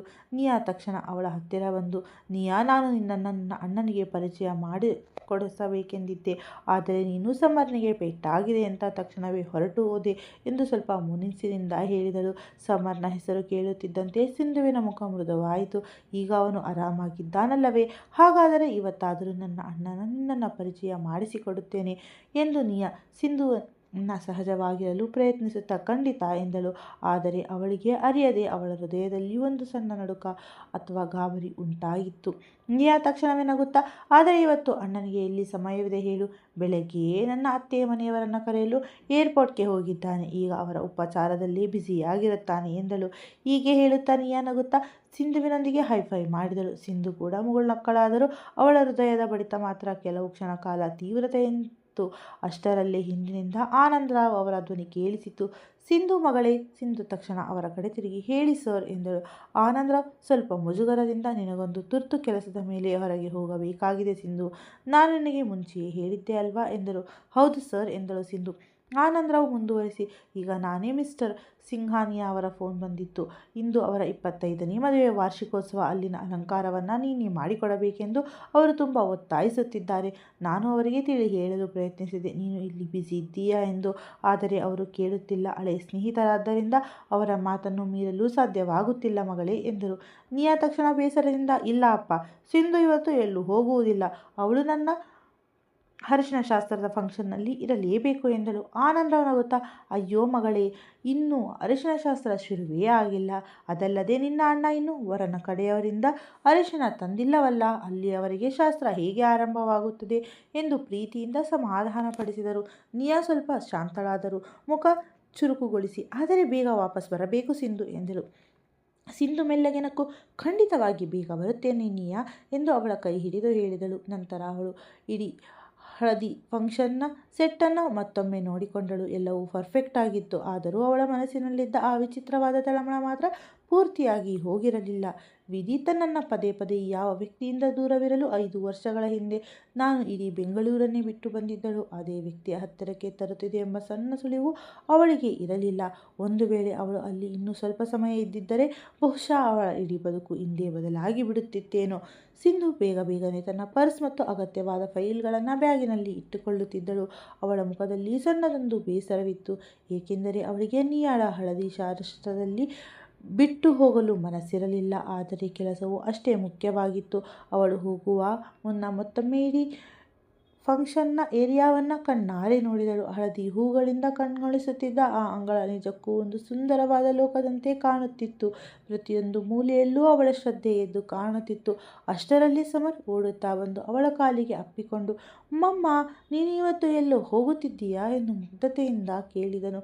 ಸಿಂಧುವಿನ ಹೃದಯ ಭಾರವಾಗಿತ್ತು. ಅವಳು ಕೆಳಗೆ ಮಂಡಿ ಊರಿ ಕುಳಿತು ಅವನ ಮೃದುವಾದ ಕೂದಲನ್ನು ಸವರಿಸುತ್ತಾ, ಸ್ವಲ್ಪ ಸಣ್ಣ ಕೆಲಸ ಇದೆ ಕಂದ, ನಾನು ತುಂಬ ಬೇಗ ವಾಪಸ್ ಬರುತ್ತೇನೆ, ಪ್ರಾಮಿಸ್, ಪಕ್ಕಾ ಪ್ರಾಮಿಸ್ ಎಂದಳು. ಸಮರ್ ಅವಳ ಮಾತು ಕೇಳಿ ಮುಗುಳ್ನಕ್ಕನು. ಆದರೆ ನೀನು ಇಲ್ಲಿ ಅಜ್ಜಿಯ ಜೊತೆ ಇರಬೇಕು, ಯಾವುದೇ ತುಂಟತನ ಮಾಡಬಾರದು ಎಂದಳು ಸಿಂಧು. ಅಷ್ಟರಲ್ಲಿ ಸಿಂಧುವಿನ ತಾಯಿ ಅಲ್ಲಿಗೆ ಬಂದು, ನೀನಿನ್ನು ಚಿಂತೆ ಮಾಡಬೇಡ ಮಗಳೇ, ಸಮರ್ ನನ್ನ ಬಳಿಯೇ ಇರುತ್ತಾನೆ, ನೀನು ಹೋಗಿ ಬಾ ಎಂದರು. ಸಿಂಧು ಮೆಲ್ಲಗೆ ತಲೆಯಾಡಿಸಿದಳು. ಆದರೂ ಅವಳ ಮನಸ್ಸು ಮಾತ್ರ ಇಂದು ಏನೋ ವಿಚಿತ್ರವಾಗಿ ನಡೆಯಲಿದೆ ಎಂದು ಪದೇ ಪದೇ ಎಚ್ಚರಿಸುತ್ತಿದ್ದಂತೆ ಭಾಸವಾಗುತ್ತಿತ್ತು. ಆದರೆ ಅವಳು ಆ ಭಾವನೆಯನ್ನು ಬದಿಗೊತ್ತಿ ಬೇಗನೆ ಬಂಗಲೆಯಿಂದ ಹೊರಬಂದಳು. ಕಾರು ಹತ್ತಿದಳು. ಅವಳ ಕಾರ್ ಗೇಟಿನಿಂದ ಹೊರ ಹೋಗುತ್ತಿದ್ದಂತೆ ಅದೇ ಸಮಯದಲ್ಲಿ ನಗರದ ಮತ್ತೊಂದು ತುದಿಯಲ್ಲಿ ವಿಕ್ರಮ್ ಹೆಗಡೆ ಕಾರು ಒಂದು ಅತ್ಯಂತ ಭವ್ಯವಾದ ಪಂಚತಾರಾ ಹೋಟೆಲ್ ಮುಂದೆ ಬಂದು ನಿಂತಿತ್ತು. ಆ ಹೋಟೆಲ್ ಹೆಸರು ದ ರಾಯಲ್ ಕ್ರೌನ್ ಗ್ರೌಂಡ್. ಇದು ಇಡೀ ಹುಬ್ಬಳ್ಳಿಯಲ್ಲೇ ಅತ್ಯಂತ ಪ್ರಸಿದ್ಧ ಹಾಗೂ ರಾಜಮನೆತನದ ಶೈಲಿಯ ಹೋಟೆಲ್ ಆಗಿತ್ತು. ಇಡೀ ಹೋಟೆಲನ್ನು ವಧುವಿನ ಕಡೆ ಪ್ರಮುಖ ಅತಿಥಿಗಳ ಸ್ವಾಗತ ಅದ್ಭುತ ಅಲಂಕರಿಸಲಾಗಿತ್ತು. ಹೋಟೆಲ್ನ ದ್ವಾರದಲ್ಲಿ ನಿಂತಿದ್ದ ಸಿಬ್ಬಂದಿ ಗೌರವದಿಂದ ಬಾಗಿ ವಿಕ್ರಮ್ನನ್ನು ಸ್ವಾಗತಿಸಿದರು. ವಿಕ್ರಮ್ ಹೋಟೆಲ್ನ ವಿಶಾಲವಾದ ಲಾಬಿಯೊಳಗೆ ಹೆಜ್ಜೆ ಇಡುತ್ತಿದ್ದಂತೆ ಎದುರಿಗೆ ವರ ವಿಜಯ್ ತನ್ನ ತಂದೆ ತಾಯಿಯೊಂದಿಗೆ ನಿಂತಿರುವುದು ಕಾಣಿಸಿತು. ವಿಜಯ್ ಅತ್ಯಂತ ಹಸನ್ಮುಖಿ, ಸ್ಮಾರ್ಟ್ ಮತ್ತು ಶಾಂತ ಸ್ವಭಾವದ ಯುವಕನಾಗಿದ್ದನು. ವಿಕ್ರಮ್ನನ್ನು ನೋಡುತ್ತಿದ್ದಂತೆ ಅವನ ಮುಖದಲ್ಲಿ ದೊಡ್ಡ ನಗು ಮೂಡಿತ್ತು. Finally mister busy business man, ನಮ್ಮನ್ನು ಭೇಟಿಯಾಗಲು ಸಮಯ ಸಿಕ್ಕಿದೆ ಎಂದು ಹೇಳುತ್ತಾ ವಿಜಯ್ ಮುಂದೆ ಬಂದು ವಿಕ್ರಮ್ನನ್ನು ಗಟ್ಟಿಯಾಗಿ ಅಪ್ಪಿಕೊಂಡನು. ವಿಕ್ರಮ್ ಹಗುರವಾಗಿ ನಕ್ಕು, ನನ್ನ ಮುದ್ದಿನ ತಂಗಿಯ ಮದುವೆ ಇರುವಾಗ ನಾನು ಬರದೇ ಇರಲು ಸಾಧ್ಯವೇ ವಿಜಯ್ ಎಂದನು. ಅಷ್ಟರಲ್ಲಿ ವಿಜಯ್ ಅವರ ತಾಯಿ ಮುಂದೆ ಬಂದು, ಹಾಗಾದರೆ ನೀವೇನಾ ವಿಕ್ರಮ್, ನಿಯಾ ನಿನ್ನ ಬಗ್ಗೆ ಸದಾ ಹೇಳುತ್ತಲೇ ಇರುತ್ತಾಳೆ ಎಂದರು. ಅವರ ಧ್ವನಿಯಲ್ಲಿ ಅಪಾರವಾದ ಆತ್ಮೀಯತೆ ಇತ್ತು. ವಿಕ್ರಮ್ ಗೌರವದಿಂದ ಬಾಗಿ ಅವರ ಪಾದಗಳನ್ನು ಮುಟ್ಟಿ ನಮಸ್ಕರಿಸಿ, ಹೇಗಿದ್ದೀರಾ ಆಂಟಿ ಎಂದು ಕೇಳಿದನು. ನೀನು ಇಷ್ಟೊಂದು ಅದ್ಭುತವಾದ ವ್ಯವಸ್ಥೆ ಮಾಡಿರುವಾಗ ನಾನು ಚೆನ್ನಾಗಿರದೇ ಇರಲು ಸಾಧ್ಯವೇ ಮಗನೇ ಎಂದು ಅವರು ಪ್ರೀತಿಯಿಂದ ಹೇಳಿದರು. ನಂತರ ಎಲ್ಲರೂ ಹರಟೆಯಲ್ಲಿ ಮುಳುಗಿದರು. ವಿಕ್ರಮ್ ಪ್ರತಿಯೊಂದು ಸಣ್ಣ ವ್ಯವಸ್ಥೆಯನ್ನು ತಾನೇ ಖುದ್ದಾಗಿ ಪರಿಶೀಲಿಸುತ್ತಿದ್ದನು. ಯಾರಿಗೆ ಯಾವ ರೂಮ್ ನೀಡಲಾಗಿದೆ, ಅತಿಥಿಗಳಿಗೆ ಯಾವುದೇ ತೊಂದರೆಯಾಗುತ್ತಿಲ್ಲವಲ್ಲ, ಊಟದ ವ್ಯವಸ್ಥೆ ಸರಿಯಾಗಿದೆಯೇ, ಎಲ್ಲವನ್ನ ಸೂಕ್ಷ್ಮವಾಗಿ ಗಮನಿಸುತ್ತಿದ್ದನು. ಇದನ್ನು ನೋಡಿದರೆ ಅವನಿಗೆ ತನ್ನ ತಂಗಿಯ ಮದುವೆಯ ಮೇಲೆ ಎಷ್ಟು ಜವಾಬ್ದಾರಿ ಮತ್ತು ಪ್ರೀತಿ ಇದೆ ಎಂಬುದು ಸ್ಪಷ್ಟವಾಗಿ ತಿಳಿಯುತ್ತಿತ್ತು. ಸ್ವಲ್ಪ ಸಮಯದ ನಂತರ ವಿಜಯ್ ಅವರ ಅರಿಶಿನ ಶಾಸ್ತ್ರ ವಿಧಿವಿಧಾನಗಳು ಹೋಟೆಲ್ನ ಸುಂದರವಾದ ಲಾನ್ನಲ್ಲಿ ಆರಂಭವಾದವು. ಹಳದಿ ಹೂಗಳು ಮತ್ತು ಬಿಳಿ ಪರದೆಗಳಿಂದ ಅಲ್ಲಿ ಒಂದು ಅದ್ಭುತವಾದ ವಾತಾವರಣ ಸೃಷ್ಟಿಯಾಗಿತ್ತು. ವಿಜಯ್ ಅವರ ಸ್ನೇಹಿತರು ಅವನಿಗೆ ಹಳದಿ ಹಚ್ಚುತ್ತಾ ಕಾಲೆಳೆಯುತ್ತಿದ್ದರು. ಇದನ್ನೆಲ್ಲ ನೋಡುತ್ತಿದ್ದ ವಿಕ್ರಮ್ ಮುಖದಲ್ಲಿ ಒಂದು ದೀರ್ಘಕಾಲದ ನಂತರ ಒಂದು ನೆಮ್ಮದಿಯ ನಗು ಮೂಡಿತ್ತು. ತನ್ನ ತಂಗಿಯ ಬದುಕು ಹೊಸ ಆರಂಭದ ಖುಷಿ ಅವನಿಗೆ ಹೆಮ್ಮೆ ತಂದಿತ್ತು. ಅಷ್ಟರಲ್ಲಿ ವಿಜಯ್ ಅವರ ತಾಯಿ ಹಳದಿ ತಟ್ಟೆಯನ್ನು ಅವನ ಕೈಗೆ ಇಟ್ಟು, ಇದು ನಮ್ಮ ಕಡೆಯಿಂದ ನಿಯಾಳಿಗೆ ಪ್ರೀತಿಯ ಕಾಣಿಕೆ ಎಂದರು. ವಿಕ್ರಮ್ ಆ ತಟ್ಟೆಯನ್ನು ಅತ್ಯಂತ ಜಾಗರೂಕತೆಯಿಂದ ತನ್ನ ಕೈಗೆ ತೆಗೆದುಕೊಂಡನು. ಅವನ ಮುಖದಲ್ಲಿ ಒಂದು ವಿಭಿನ್ನವಾದ ಮೃದುತ್ವ ಮೂಡಿತ್ತು. ತನ್ನ ತಂಗಿ ಇವತ್ತು ಇದನ್ನು ನೋಡಿ ತುಂಬ ಖುಷಿಪಡುತ್ತಾಳೆ ಎಂದು ಮೆಲ್ಲಗೆ ಅಂದುಕೊಂಡನು. ಸುಮಾರು 1 ಗಂಟೆಯ ನಂತರ ವಿಕ್ರಮ್ ಅದೇ ಹಳದಿ ತಟ್ಟೆಯನ್ನು ಹಿಡಿದುಕೊಂಡು ಆನಂದರಾವ್ ಅವರ ಬಂಗಲೆಯನ್ನು ತಲುಪಿದನು. ಅವನ ಕಾರು ಬಂದು ನಿಲ್ಲುತ್ತಿದ್ದಂತೆ ಇಡೀ ಬಂಗಲೆಯಲ್ಲಿ ಮತ್ತೆ ಸಂಭ್ರಮದ ಗದ್ದಲ ಶುರುವಾಗಿತ್ತು. ನಿಯಾಳ ಅಣ್ಣ ಹಳದಿ ತಂದಿದ್ದಾರೆ ಎಂದು ಎಲ್ಲರೂ ಓಡತೊಡಗಿದ್ದರು. ವಿಕ್ರಮ್ ಕೈಯಲ್ಲಿ ತಟ್ಟೆಯನ್ನು ಹಿಡಿದುಕೊಂಡು ವೇಗದ ಹೆಜ್ಜೆ ಇಡುತ್ತಾ ಒಳಗಡೆ ಬರುತ್ತಿದ್ದನು. ಅದೇ ಕ್ಷಣದಲ್ಲಿ ಒಳಗಿನಿಂದ ಆಟವಾಡುತ್ತಾ ಜೋರಾಗಿ ಓಡಿ ಬರುತ್ತಿದ್ದ ಪುಟ್ಟ ಸಮರ್ ಇದ್ದಕ್ಕಿದ್ದಂತೆ ವಿಕ್ರಮ್ನ ಕಾಲಿಗೆ ಜೋರಾಗಿ ಡಿಕ್ಕಿ ಹೊಡೆದನು. ಆ ಪುಟ್ಟ ದೇಹ ಆ ರಭಸಕ್ಕೆ ನೇರವಾಗಿ ನೆಲದ ಮೇಲೆ ಬಿದ್ದಿತ್ತು. ವಿಕ್ರಮ್ ಒಂದು ಕ್ಷಣ ಗಾಬರಿಯಾದನು. ಅವನು ತಕ್ಷಣವೇ ಕೈಯಲ್ಲಿದ್ದ ತಟ್ಟೆಯನ್ನು ಪಕ್ಕಕ್ಕಿಟ್ಟು 1 ಸೆಕೆಂಡ್ ವ್ಯರ್ಥ ಮಾಡದೆ ಸಮರ್ನನ್ನ ಕೈಗಳಿಂದ ಮೇಲಕ್ಕೆತ್ತಿದನು. ಅಯ್ಯೋ ಕಂದ, ನಿನಗೆ ತುಂಬ ಪೆಟ್ಟಾಯಿತೆ ಎಂದು ವಿಕ್ರಮ್ ಗಾಬರಿಯಿಂದ ಕೇಳಿದನು. ಅವನ ಧ್ವನಿಯಲ್ಲಿ ಅಪ್ಪಟವಾದ ಆತಂಕವಿತ್ತು. ಸಮರ್ ಮೊದಮೊದಲು ಆ ಅಪರಿಚಿತ ವ್ಯಕ್ತಿಯನ್ನು ಕಂಡು ಸ್ವಲ್ಪ ಹೆದರಿದನಾದರೂ ಮರುಕ್ಷಣವೇ ಮೆಲ್ಲಗೆ ತಲೆಯಾಡಿಸಿದನು. ಅಷ್ಟರಲ್ಲೇ ಹಿಂದುವಿನಿಂದ ಸಿಂಧುವಿನ ತಾಯಿ ಓಡುತ್ತಾ ಬಂದು, ಅಯ್ಯೋ ಸರ್, ಕ್ಷಮಿಸಿ, ಇವನು ಹೀಗೆ ಆಟವಾಡುತ್ತಾ ಓಡುತ್ತಿರುತ್ತಾನೆ, ನಿಮ್ಮದೇನು ತಪ್ಪಿಲ್ಲ ಸರ್ ಎಂದು ಗಾಬರಿಯಿಂದ ಹೇಳಿದರು. ವಿಕ್ರಮ್ ತಕ್ಷಣ ಅತ್ಯಂತ ವಿನಯದಿಂದ ಅವರಿಗೆ ಕಡೆ ತಿರುಗಿ, ಇಲ್ಲ ಆಂಟಿ, ತಪ್ಪು ನಂದೇ, ನಾನು ನೋಡಿಕೊಂಡು ನಡಿಬೇಕಿತ್ತು ಎಂದನು. ಅವನಲ್ಲಿದ್ದ ಆ ಅಪಾರವಾದ ಗೌರವ ಮತ್ತು ವಿನಯವನ್ನು ಕಂಡು ಸಿಂಧುವಿನ ತಾಯಿ ಕೆಲವು ಕ್ಷಣ ಆಶ್ಚರ್ಯದಿಂದ ಅವನನ್ನೇ ನೋಡುತ್ತಾ ನಿಂತರು. ಇಷ್ಟು ದೊಡ್ಡ ಶ್ರೀಮಂತ ಮನೆತನದ ಹುಡುಗನಾಗಿದ್ದರೂ ಇವನಲ್ಲಿ ಎಳ್ಳಷ್ಟು ಗರ್ವವಿಲ್ಲವಲ್ಲ ಎಂದುಕೊಂಡರು. ಅಷ್ಟರಲ್ಲಿ ಸಮರ್ಥನ ಪುಟ್ಟ ಕೈಗಳಿಂದ ತನ್ನ ಮೊಣಕಾಲನ್ನು ಗಟ್ಟಿಯಾಗಿ ಹಿಡಿದುಕೊಂಡನು. ವಿಕ್ರಮ್ ಕಣ್ಣುಗಳು ತಕ್ಷಣವೇ ಅಲ್ಲಿಗೆ ಹೋದವು. ಶಾಲೆಯಲ್ಲಿ ಆಗಿದ್ದ ಆ ಹಳೆ ಗಾಯ ಮತ್ತೆ ಕೊಂಚ ಬಿಚ್ಚಿಕೊಂಡಿತ್ತು. ಅದರಿಂದ ಸಣ್ಣಗೆ ರಕ್ತ ಬರುತ್ತಿತ್ತು. ಓ ಶಿಟ್ ಎಂದು ವಿಕ್ರಮ್ ಮುಖದಲ್ಲಿ ಆತಂಕ ಮೂಡಿತ್ತು. ಅವನು ತಕ್ಷಣವೇ ಯಾವುದೇ ಯೋಚನೆ ಮಾಡದೆ ಸಮರ್ನನ್ನು ತನ್ನ ಎದೆಯೊಣಗೆ ಎತ್ತಿಕೊಂಡನು. ಬಾ ಚಾಂಪ್, ನಾವು ಡಾಕ್ಟರ್ ಅಂಕಲ್ ಹತ್ತಿರ ಹೋಗೋಣ ಎಂದು ಹೇಳುತ್ತಾ ಅವನ ಒಳಗೆ ತನ್ನ ಕೋಣೆಗೆ ಕರೆದೊಯ್ದನು. ಅಲ್ಲಿ ಅವನ ಮೆಡಿಕಲ್ ಬಾಕ್ಸ್ ಇತ್ತು. ವಿಕ್ರಮ್ ಸಮರ್ನನ್ನು ಅತ್ಯಂತ ಜಾಗರೂಕತೆಯಿಂದ ಬೆಡ್ ಮೇಲೆ ಕೂರಿಸಿ ತಾನು ಕೆಳಗೆ ಮಂಡಿ ಊರಿ ಅವನ ಮುಂದೆ ಕುಳಿತುಕೊಂಡನು. ಸ್ವಲ್ಪ ಉರಿಯುತ್ತದೆ ಕಂದ, ಆದರೆ ನೀನು ತುಂಬ ಧೈರ್ಯವಂತ ಹುಡುಗ ಅಲ್ವಾ, ಅಳಬಾರದು, ಓಕೆನಾ ಎಂದು ಪ್ರೀತಿಯಿಂದ ಹೇಳಿದನು. ಸಮರ್ ಕೂಡ ಒಬ್ಬ ಮುದ್ದಾದ ಸೈನಿಕನಂತೆ ಧೈರ್ಯ ತೋರಿಸುತ್ತಾ ತಲೆಯಾಡಿಸಿದನು.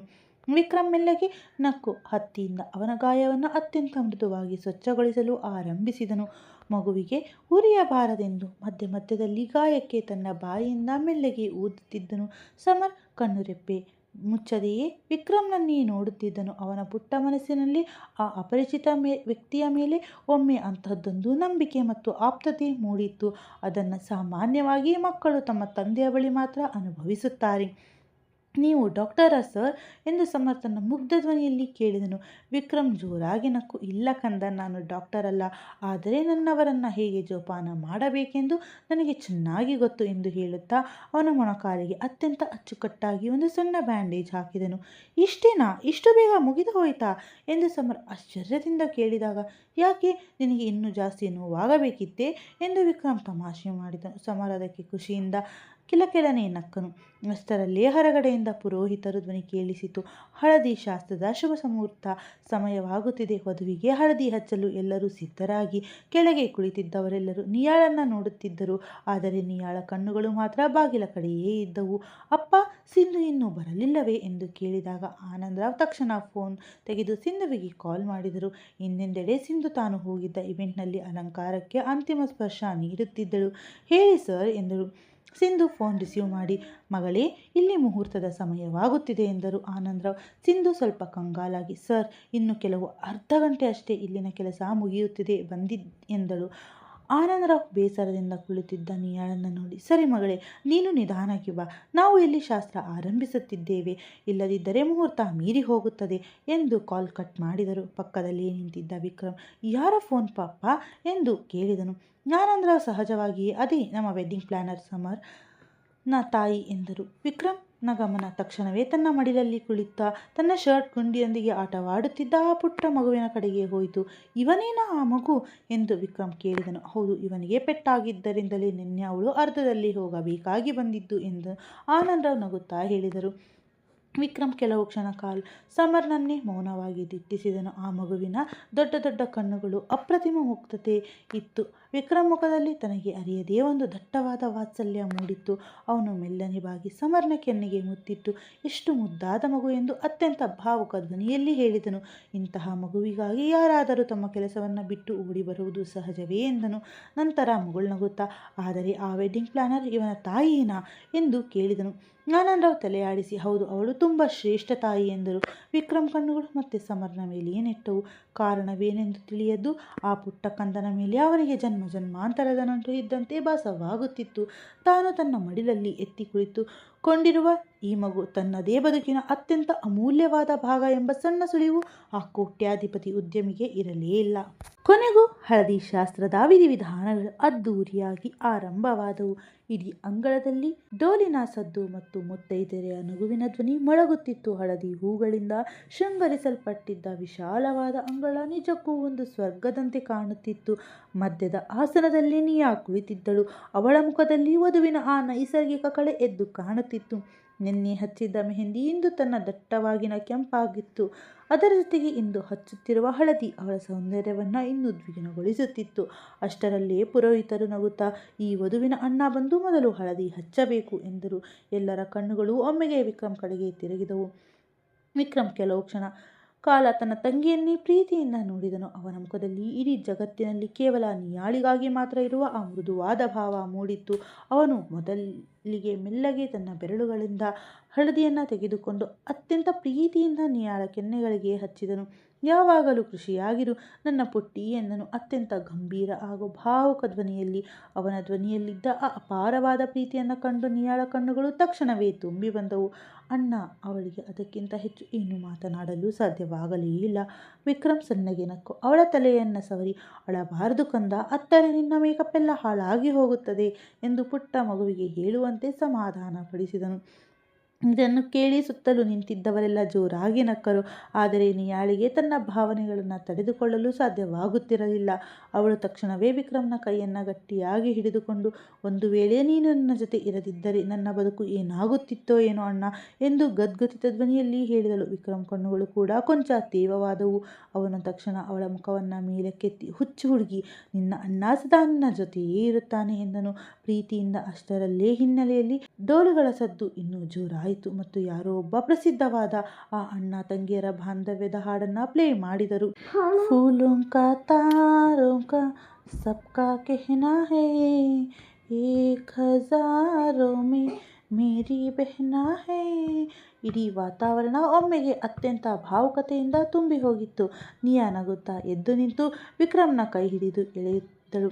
ಇವತ್ತು ನೀನು ನನ್ನ ಜೊತೆ ಡ್ಯಾನ್ಸ್ ಮಾಡಲೇಬೇಕು ಅಣ್ಣ ಎಂದು ಹಠ ಹಿಡಿದಳು. ವಿಕ್ರಮ್ ನಗುತ್ತಾ, ನಿನಗೆ ಗೊತ್ತಲ್ವಾ ಕಂದ, ನಾನು ಡ್ಯಾನ್ಸ್ ಮಾಡುವುದಿಲ್ಲ ಎಂದನು. ಆದರೆ ಇವತ್ತು ಮಾಡಲೇಬೇಕು ಎಂದು ನಿಯಾ ಅವನ ಕೈಯನ್ನು ಗಟ್ಟಿಯಾಗಿ ಹಿಡಿದುಕೊಂಡಳು. ಮರುಕ್ಷಣವೇ ಇಬ್ಬರು ಆ ಹಾಡಿನ ಧಾಟಿಗೆ ತಕ್ಕಂತೆ ಮೆಲ್ಲಗೆ ಹೆಜ್ಜೆ ಹಾಕಲಾರಂಭಿಸಿದರು. ವಿಕ್ರಮ್ ಕಣ್ಣೆದುರು ನಿಯಾಳ ಬಾಲ್ಯದ ದಿನಗಳು ಒಂದೊಂದಾಗಿ ಸುಳಿದು ಹೋದವು. ಯಾವಾಗಲೂ ತನ್ನ ಹಿಂದೆಯೇ ಸುತ್ತುತ್ತಿದ್ದ ಆ ಪುಟ್ಟ ನಿಯಾ ತಾನು ಬರದಿದ್ದರೆ ಊಟವನ್ನೂ ಮಾಡುತ್ತಿರಲಿಲ್ಲ. ಇವತ್ತು ಅದೇ ತಂಗಿ ಮದುವೆಯಾಗಿ ತನ್ನಿಂದ ದೂರದ ಊರಿಗೆ ಹೊರಟು ಹೋಗುತ್ತಿದ್ದಾಳೆ ಎಂಬ ಆಲೋಚನೆ ಅವನ ಮುಖದ ನಗುವಿನ ಹಿಂದೆ ಒಂದು ಸಣ್ಣ ನೋವನ್ನು ಎದ್ದು ಕಾಣಿಸುತ್ತಿತ್ತು. ಅಷ್ಟರಲ್ಲೇ ಪುಟ್ಟ ಸಮರ್ ಓಡಿ ಬಂದು, ನನಗೂ ಹಳದಿ ಹಚ್ಚಬೇಕು ಎಂದು ತನ್ನ ತೊದಲ ಧ್ವನಿಯಲ್ಲಿ ಹೇಳಿದಾಗ ಅಲ್ಲಿದ್ದವರೆಲ್ಲ ಜೋರಾಗಿ ನಕ್ಕರು. ನಿಯಾ ತಕ್ಷಣವೇ ಕೆಳಗೆ ಕುಳಿತು, ಬಾ ಕಂದ ಎಂದಳು. ಸಮರ್ ತನ್ನ ಪುಟ್ಟ ಬೆರಳುಗಳಿಂದ ಹಳದಿಯನ್ನು ತೆಗೆದುಕೊಂಡು ಅತ್ಯಂತ ಉತ್ಸಾಹದಿಂದ ನಿಯಾಳ ಕೆನ್ನೆಗೆ ಹಚ್ಚಿದ. ಈಗ ನೀನು ತುಂಬ ಬ್ಯೂಟಿಫುಲ್ ಆಗಿದ್ದೀಯಾ ಆಂಟಿ ಎಂದಾಗ ನಿಯಾ ಖುಷಿಯಿಂದ ನಕ್ಕು, ಮತ್ತು ನೀನು ನನ್ನ ಇಡೀ ಫಂಕ್ಷನ್ನ ಅತ್ಯಂತ ಕ್ಯೂಟ್ ಅತಿಥಿ ಎಂದು ಅವನನ್ನು ಅಪ್ಪಿಕೊಂಡಳು. ಸಮರ್ ಖುಷಿಯಿಂದ ಚಪ್ಪಾಳೆ ತಟ್ಟಿದನು. ನಂತರ ಇದ್ದಕ್ಕಿದ್ದಂತೆ ವಿಕ್ರಮ್ ಕಡೆ ತಿರುಗಿ ತನ್ನ ಎರಡು ಪುಟ್ಟ ಕೈಗಳನ್ನು ಚಾಚಿ, ನನ್ನನ್ನು ಎತ್ತುಕೋ ಎಂದನು. ವಿಕ್ರಮ್ ಯಾವುದೇ ಯೋಚನೆ ಮಾಡದೆ ಸಮರ್ನನ್ನು ತನ್ನ ಎದೆಯೊಳಗೆ ಎತ್ತಿಕೊಂಡನು. ಈಗ ಅವರಿಬ್ಬರ ನಡುವೆ ಎಂತಹದ್ದೊಂದು ಬಾಂಧವ್ಯ ಬೆಳೆದಿತ್ತು ಎಂದರೆ ಆ ಮಗು ವಿಕ್ರಮ್ನೊಂದಿಗೆ ಸಂಪೂರ್ಣವಾಗಿ ಬೆರೆತು ಹೋಗಿತ್ತು. ವಿಕ್ರಮ್ ಕೂಡ ಅವನನ್ನು ತನ್ನವನಂತೆಯೇ ನೋಡಿಕೊಳ್ಳುತ್ತಿದ್ದನು. ನನಗೆ ಹಸಿವಾಗ್ತಿದೆ ಎಂದು ಸಮರ್ ಮುಗ್ಧವಾಗಿ ಹೇಳಿದನು. ಹೌದಾ ಕಂದ ಎಂದು ವಿಕ್ರಮ್ ಅವನ ಮೂಗನ್ನು ಮೆಲ್ಲಗೆ ಚಿವುಟಿದ್ದ. ಹಾಗಾದರೆ ನನ್ನ ಜೊತೆ ಕೂತು ಊಟ ಮಾಡುವಂತೆ, ಜೊತೆಗೆ ಐಸ್ ಕ್ರೀಮ್ ಕೂಡ ತಿನ್ನೋಣ ಎಂದನು.